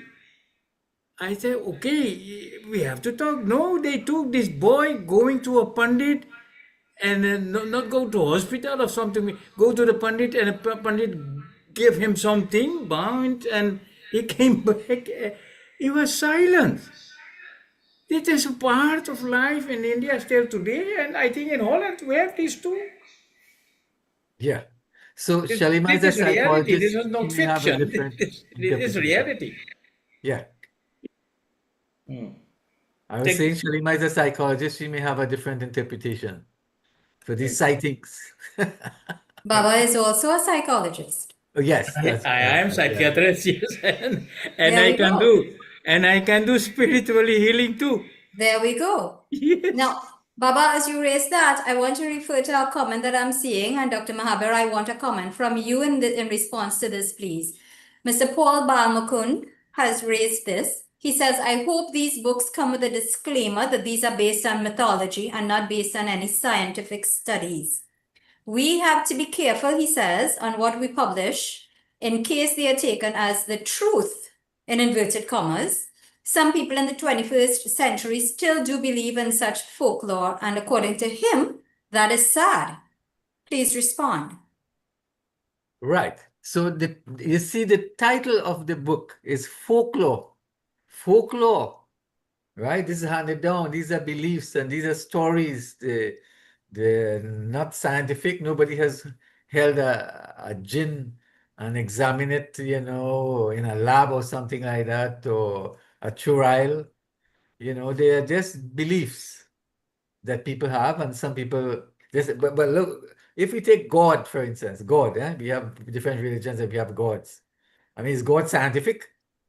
No, Right. but people believe and people die and people fight wars in defense of religion, in defense of a God, right? So, we have to look at, we have to make similarities, draw these Right. references. Thank you for that. It's the same thing with the atoms and the molecules. We believe they're there, but we've never seen them. Yeah. Pichamba Prasad, we'd love to have your comment. Pichamba, please unmute. Yeah. All right. I think I'm unmuted now. Yes, you can talk. Right. Our first speaker, Dr. Yelani, opened with an important statement that it's difficult to come by books, a complete volume concerning written for children concerning indentureship. In Guyana, it's a bit different because I found a couple, which I will mention now. There is Peter Kempadu, who wrote Guyana Boy, was published in 1960, the very first novel by a writer of Indian ancestry. And he condensed that book, set on the sugar plantation, in a book called Lil Boy. And it's all about indentureship. Then there was Walter Rodney, the historian, who wrote Lakshmi out of India. Lakshmi out of India. Then there is this young lady, Maureen Rampatab, writing Footprints from India. Janet Jagan, the late Janet Jagan, president, wrote When Grandpa Cheddy Was a Boy, and children's story of Guyana's freedom. And they're all about indentureship, and they're all geared towards children. Sheikh Sadiq, this is not the jinn you talk about, Dr. Mohabir. This is a writer, Guyanese writer. Yeah. He wrote Bangkuli and Song of the Sugarcane, which is made into a movie about East Indian and immigration. So these are some of the books that were written specially for children on indentureship. There are three others I'd like to mention. A collection of poems by Peter Jailal, Sacrifice. Then another collection of stories by Madan Gopal. And there is Moses Nagamutu, who wrote Henry Spure about the Madrasi in Guyana. So those are some of the books that were not generally prepared for children, but I mean, the best we could have done at this time. So those are some of the titles from Guyana. Yes, Peter, but you see, when you look, you're talking about Guyana Boy by Peter Kempadu, which was published somewhere in 1950s. When you look from 1950s to now, 2025, when you look at the collection of children's books, what you are talking about is a fraction of books on Indians, right? It's like the advertisements we see. It's like the advertisements we see.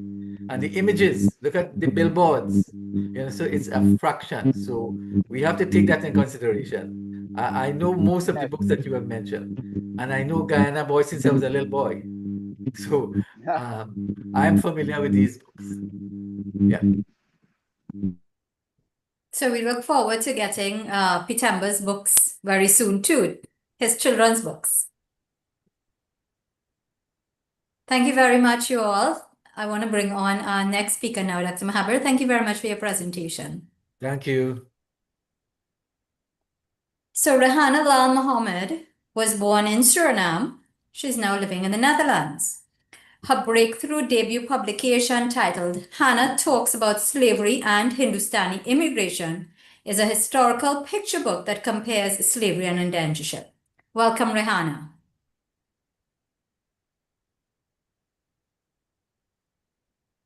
Rehanna, can you unmute your mic? And Noor, can you give her share screen, please? Yeah. Make her I'm doing host. that. Thanks. I'm doing that, child. Rehanna? Right. Unmute, Rihanna, and go ahead. Are you You have to seeing her? unmute, Rihanna. I have given you co-host permission, right? There we go. And turn on your video. Yeah, okay. Yeah. Turn your video on. Yeah, here I am. Oh my God. Oh, thank you very much. Yeah, ik zit erin. I'm in. And hello, everyone. Yes, it's true, Shalima. I wrote a book. It's called Hannah Tells About Slavery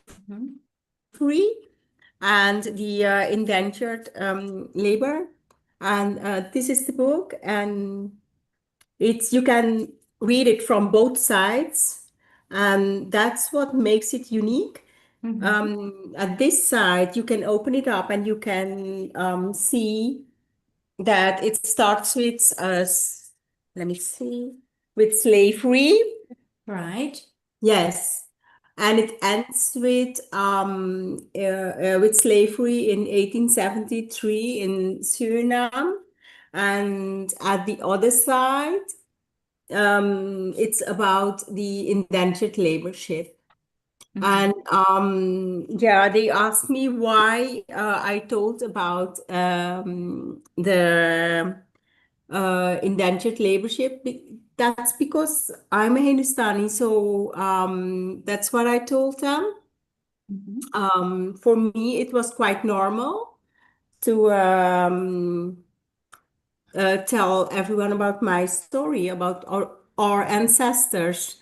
But at this side, when I talk about slavery, I also tell about all the cultures, all the immigrants that after slavery were brought to Suriname to work there. So it's a complete book. It's a complete book for children, and I was a headmaster at school. I was a teacher at the primary school and a headmaster. And I must say that I worked in Suriname from starting from 2010. And at that time, in 2011, I spoke Dr. Chuni, and Professor Chuni asked me to do his investigation for his book about the Hindustanis. And I did a lot of interviews for him because I was already there, working there. And then at that time, I had the idea of telling. I told my last one, why not tell everyone at school? Because if you're here at school, you have another culture. They don't understand why your skin is brown. So if children are small, they tell to each other, why is your skin brown? Why are you brown? And why do you look different? So when my little one was, I think, 9 years old, I told him it's time now to tell everyone why you look different here in Holland, because he was on a white school. And that's how everything started. And I did all those interviews. And when I was a teacher myself at primary school, I missed everything about slavery because they don't tell. They don't, there was nothing in the books at that time. And I was very curious, and I wanted to tell the children where they come from, because Holland had a lot of colonies, and people from Africa, they were brought to North America, South America to work there. and the children did not understand why you had people with black skin in Holland. And our children they didn't know their own history. So I put everything very small on a PowerPoint, and then I thought, okay, my father was also a headmaster on school, and then he told me just write about it. And I must say that I went to Dr. Chuni. I said, Dr. Chuni, I think I'm going to write about it. And then he said, Rihanna, you are absolutely right, because I write these thick pills and I cannot write a children's book, but I think you can. So both of us, we sit, and for 9 years, 9 years, I visited Dr. Chuni, and we both looked and yeah, through the text and which I had written, and he would sharpen it for me.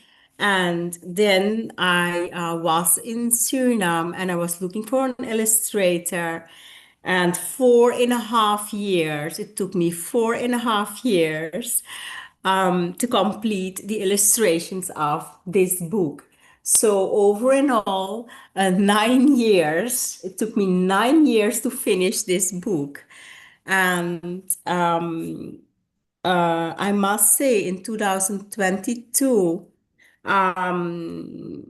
it was finished, and yeah, I was really surprised. I was very surprised because I thought, and we need it, and I wrote it, and then you think you're done, but that's not true, because then everything started.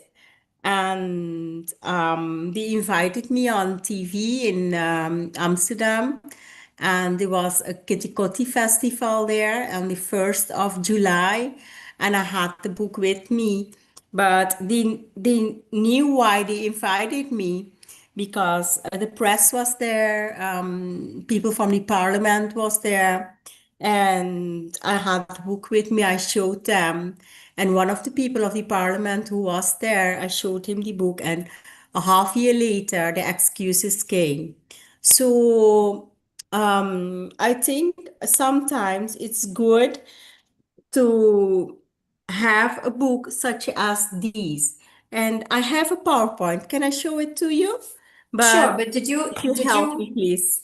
did you want to get the recording? Because if you're ready with that, Daryl has it ready for you. The interview, I believe. Oh, the interview is also okay. We can start with the interview. Good. Yes. So Daryl, can we get that, please? Okay.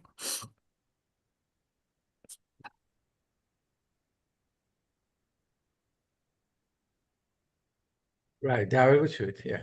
There we go. Yeah. We can go at 19 minutes, I think, because this is in the Easter Park in Amsterdam, and you see, I sit there with I think 2 or 3 people. Every year we have the Kitty Kotti Festival. I think at 19 minutes he will ask me about the book, and he asked all the other what they thought about excuses and slavery, and that they had the festival every year there. And Okay, then so let's hear the yeah, interview. Daryl, yeah. go ahead, please. After 2 years of Corona, they say Kitty Festival started. 42,000 people.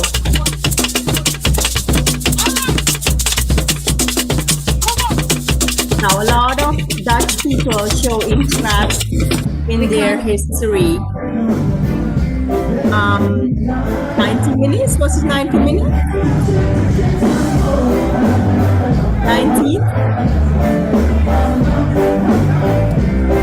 Big festival. This must be at night. Before 90 minutes, maybe.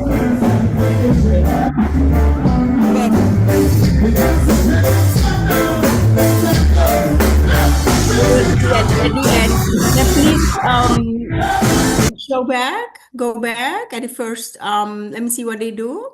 It's 19, Yeah, Rahana, or yeah, it's 90? here. It's here. Yeah. Okay. Yeah, this is it's somewhere here. Yeah, here I am. Oh, that's it there. That's it. Thank you. Ja.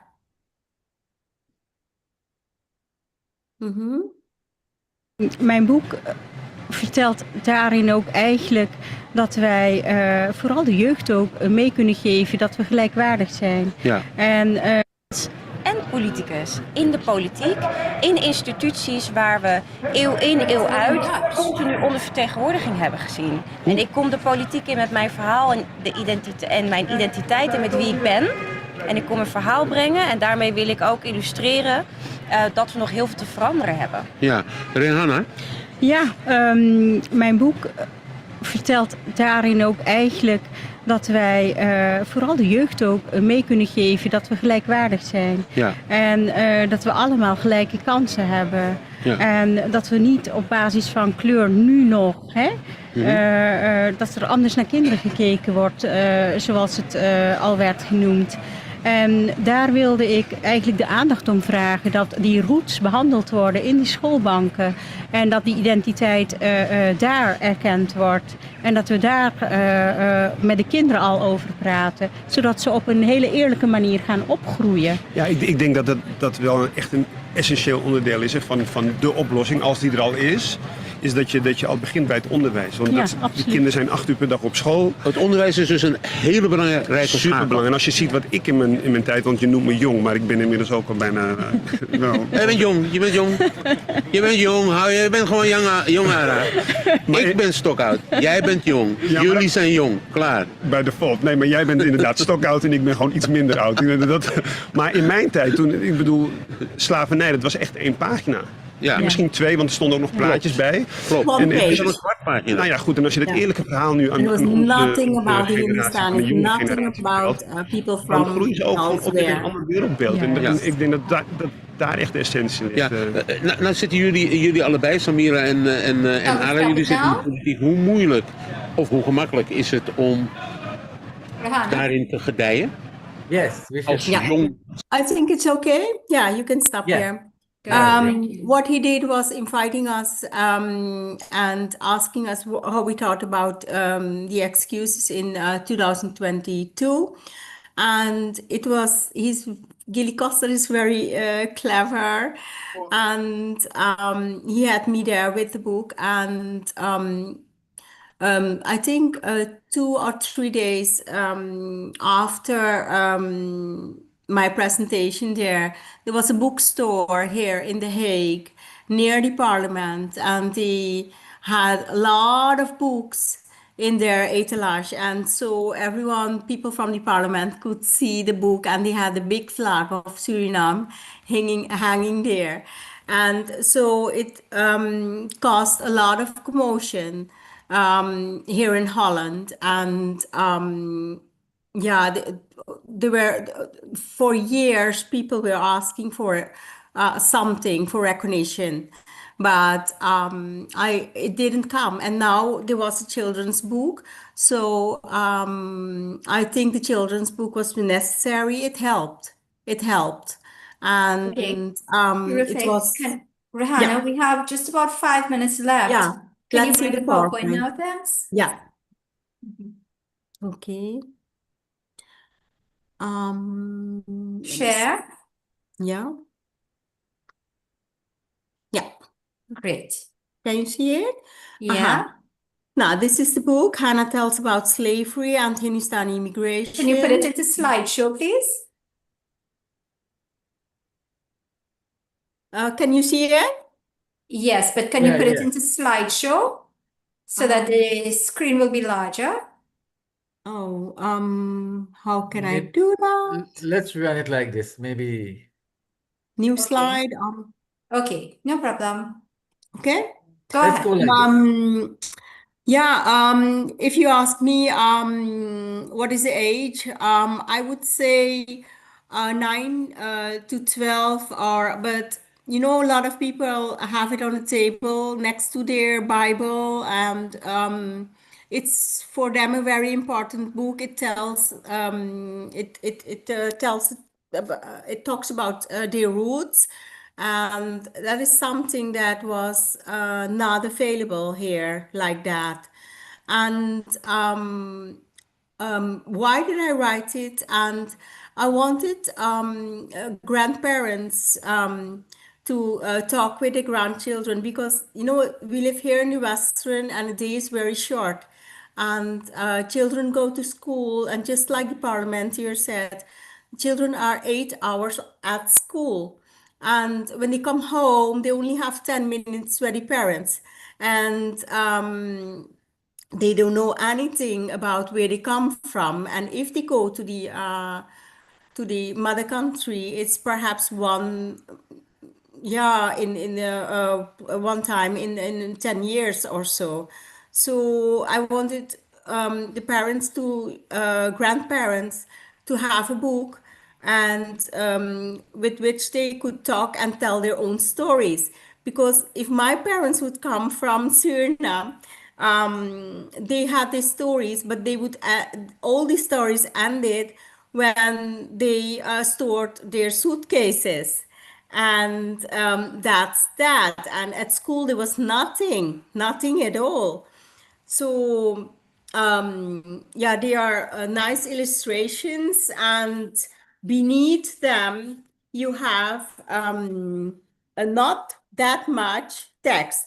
So, for the grandparents, they can look at these pictures and they can tell their own story. That's very important.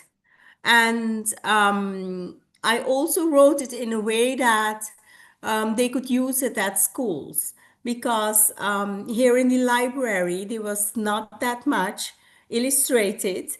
And if there are books, this book is used in the library to share the information with children from schools, because people working in the library go to school and they read for the children, and they have educational programs. So it became a very important book with which they could tell them about their roots also. I wanted to have it implemented in the history books also. So the minister told me that he would make room for it. So that was very important here in the West. And so if you look at the book, it's about the Dutch involvement, colonies, plantations, and trade. Why teach this to the children now? Connect history with identity and empathy.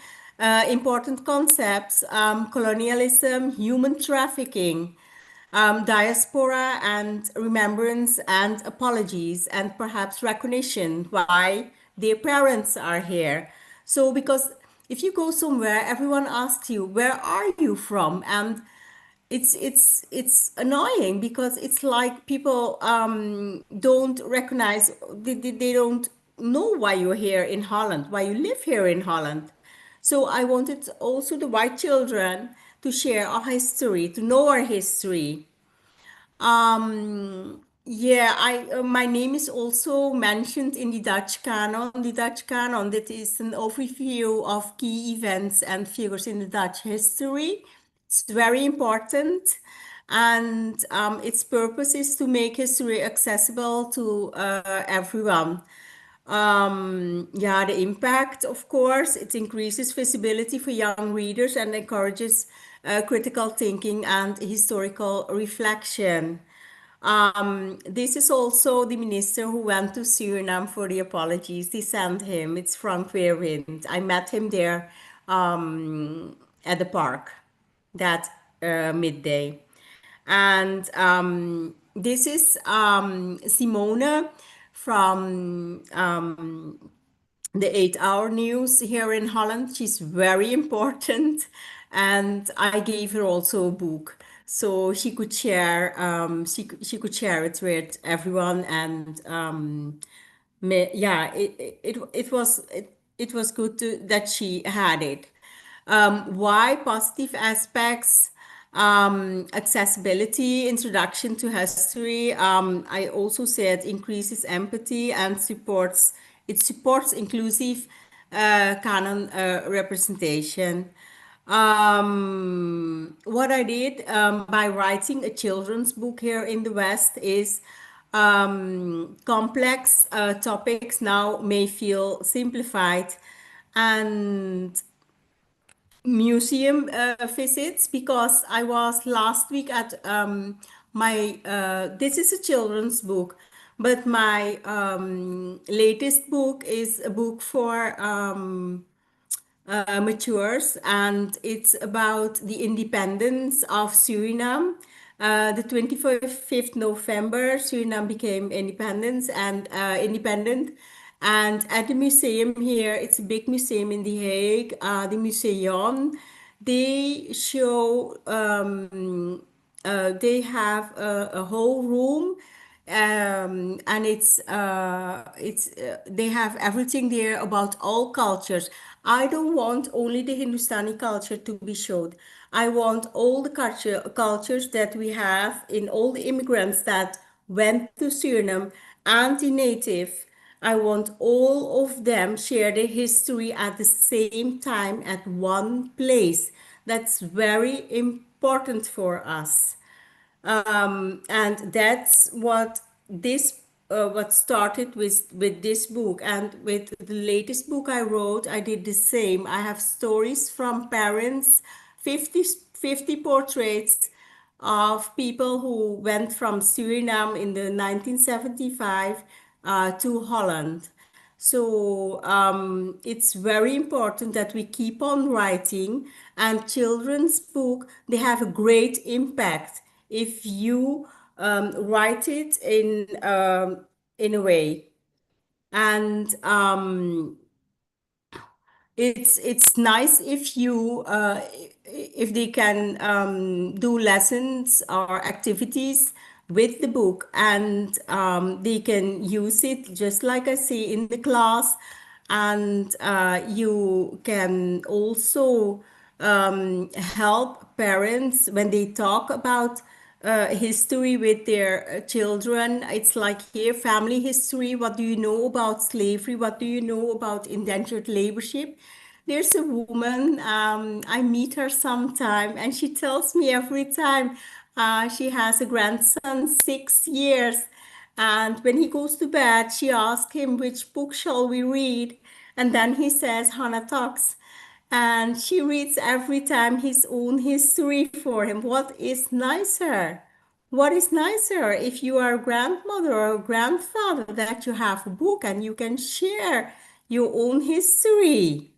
So I must say, I didn't know that the impact would be this big, but yeah, it really surprised me. So, And Rahana, yeah, what is it? Do you have anything in that book that speaks about the Lala Rook? yes, of course, I have. Look, Okay. it Can starts with hardly a see it ship, because the we're only Lala Rook. seeing your PowerPoint. Then I must show Yeah. you the So first if slide. you're almost done with your presentation, perhaps you can stop share and we can see what's in the book. Okay. Oh, there. Okay. Yeah, Now it's I'm here. seeing there. Yes. Yeah. Yeah, I start with a ship. I start with all the people entering the ship. Mm-hmm. And this is how it started, um, for slavery and also for indentured laborship, or all the immigrants going to, if they were sent for labor, they used ships. And Right. I have. Let me see. I should stop sharing. Yes, stop sharing. Yeah. Can you Do you see have me? anything about artifacts in that book as well? Pictures of artifacts and so on? Let me The see. I ship? start here with a ship, and I have Uh-huh. a card here from where people come from and where they go Mm-hmm. to. And Yeah, I have her in a salwar because I'm a Muslim myself, but I also have one in a sari somewhere, okay? So I have Okay. both of them, but not in the book. But at the museum, they asked me for the puppets because they want to dress them up with all the clothes. So it's very nice. They came with ideas. So here I share with people why they went, you see? Because they were very poor. And I know that people were sent away also. They were kidnapped, just like you said, Shalima. But and this one here, you can see that it's very nice. Yeah, the But in a collection. few weeks, I hope next month it will I will have it in Very English nice. and I will send the link then. Yeah, very nice. Yeah. So it became a topic. It really became a topic. And from here, now we can do our events and festivals because we got the recognition. In Yeah. 2023, we got the recognition, and now it's normal. There's so much about slavery on the television, and people can share the stories where they come from. They go to Suriname, they make their own documentary, they go to Africa, looking for their roots. And next year, no, I'm very happy with the programs because at the museum in Amsterdam, Ons Museum is the name. The director, Vincent Sucre, he did the same as I have in the book. He told about the Chinese immigrants, the Japanese, Right. Hindustani, and the people who came from Africa. So Good. that's what I wanted to share. Yeah. All the immigrants Do you have a copy? Is there a copy of that book at the Lalaruk Museum? in Suriname. Yeah. Yeah, they must have it somewhere because also in Frederiksdorp, they have them there and they send it. They sell it also at Faco in Suriname.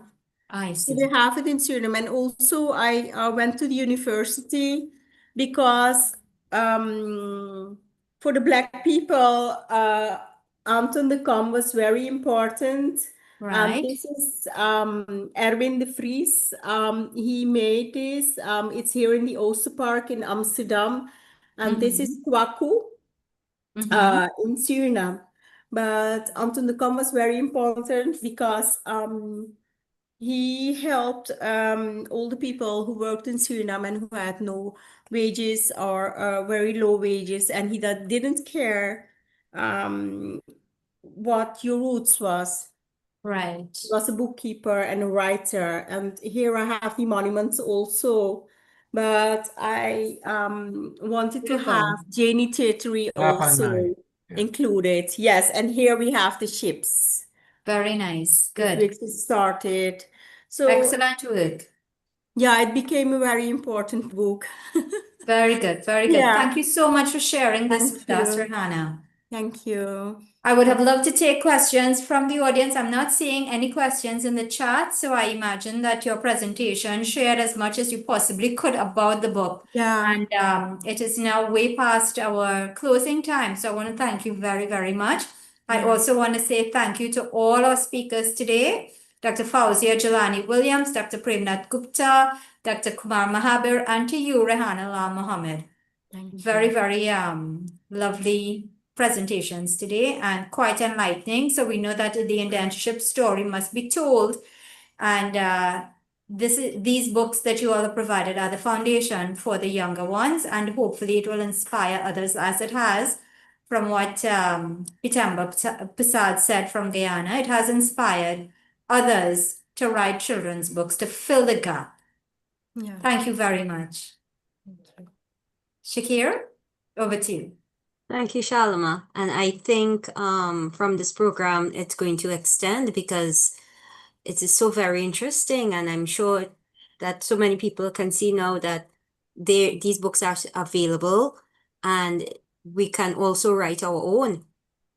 So I want to thank everyone for taking the time to attend and to participate today. It was truly amazing. And our topic next Sunday will be alcoholism in the Indian diaspora.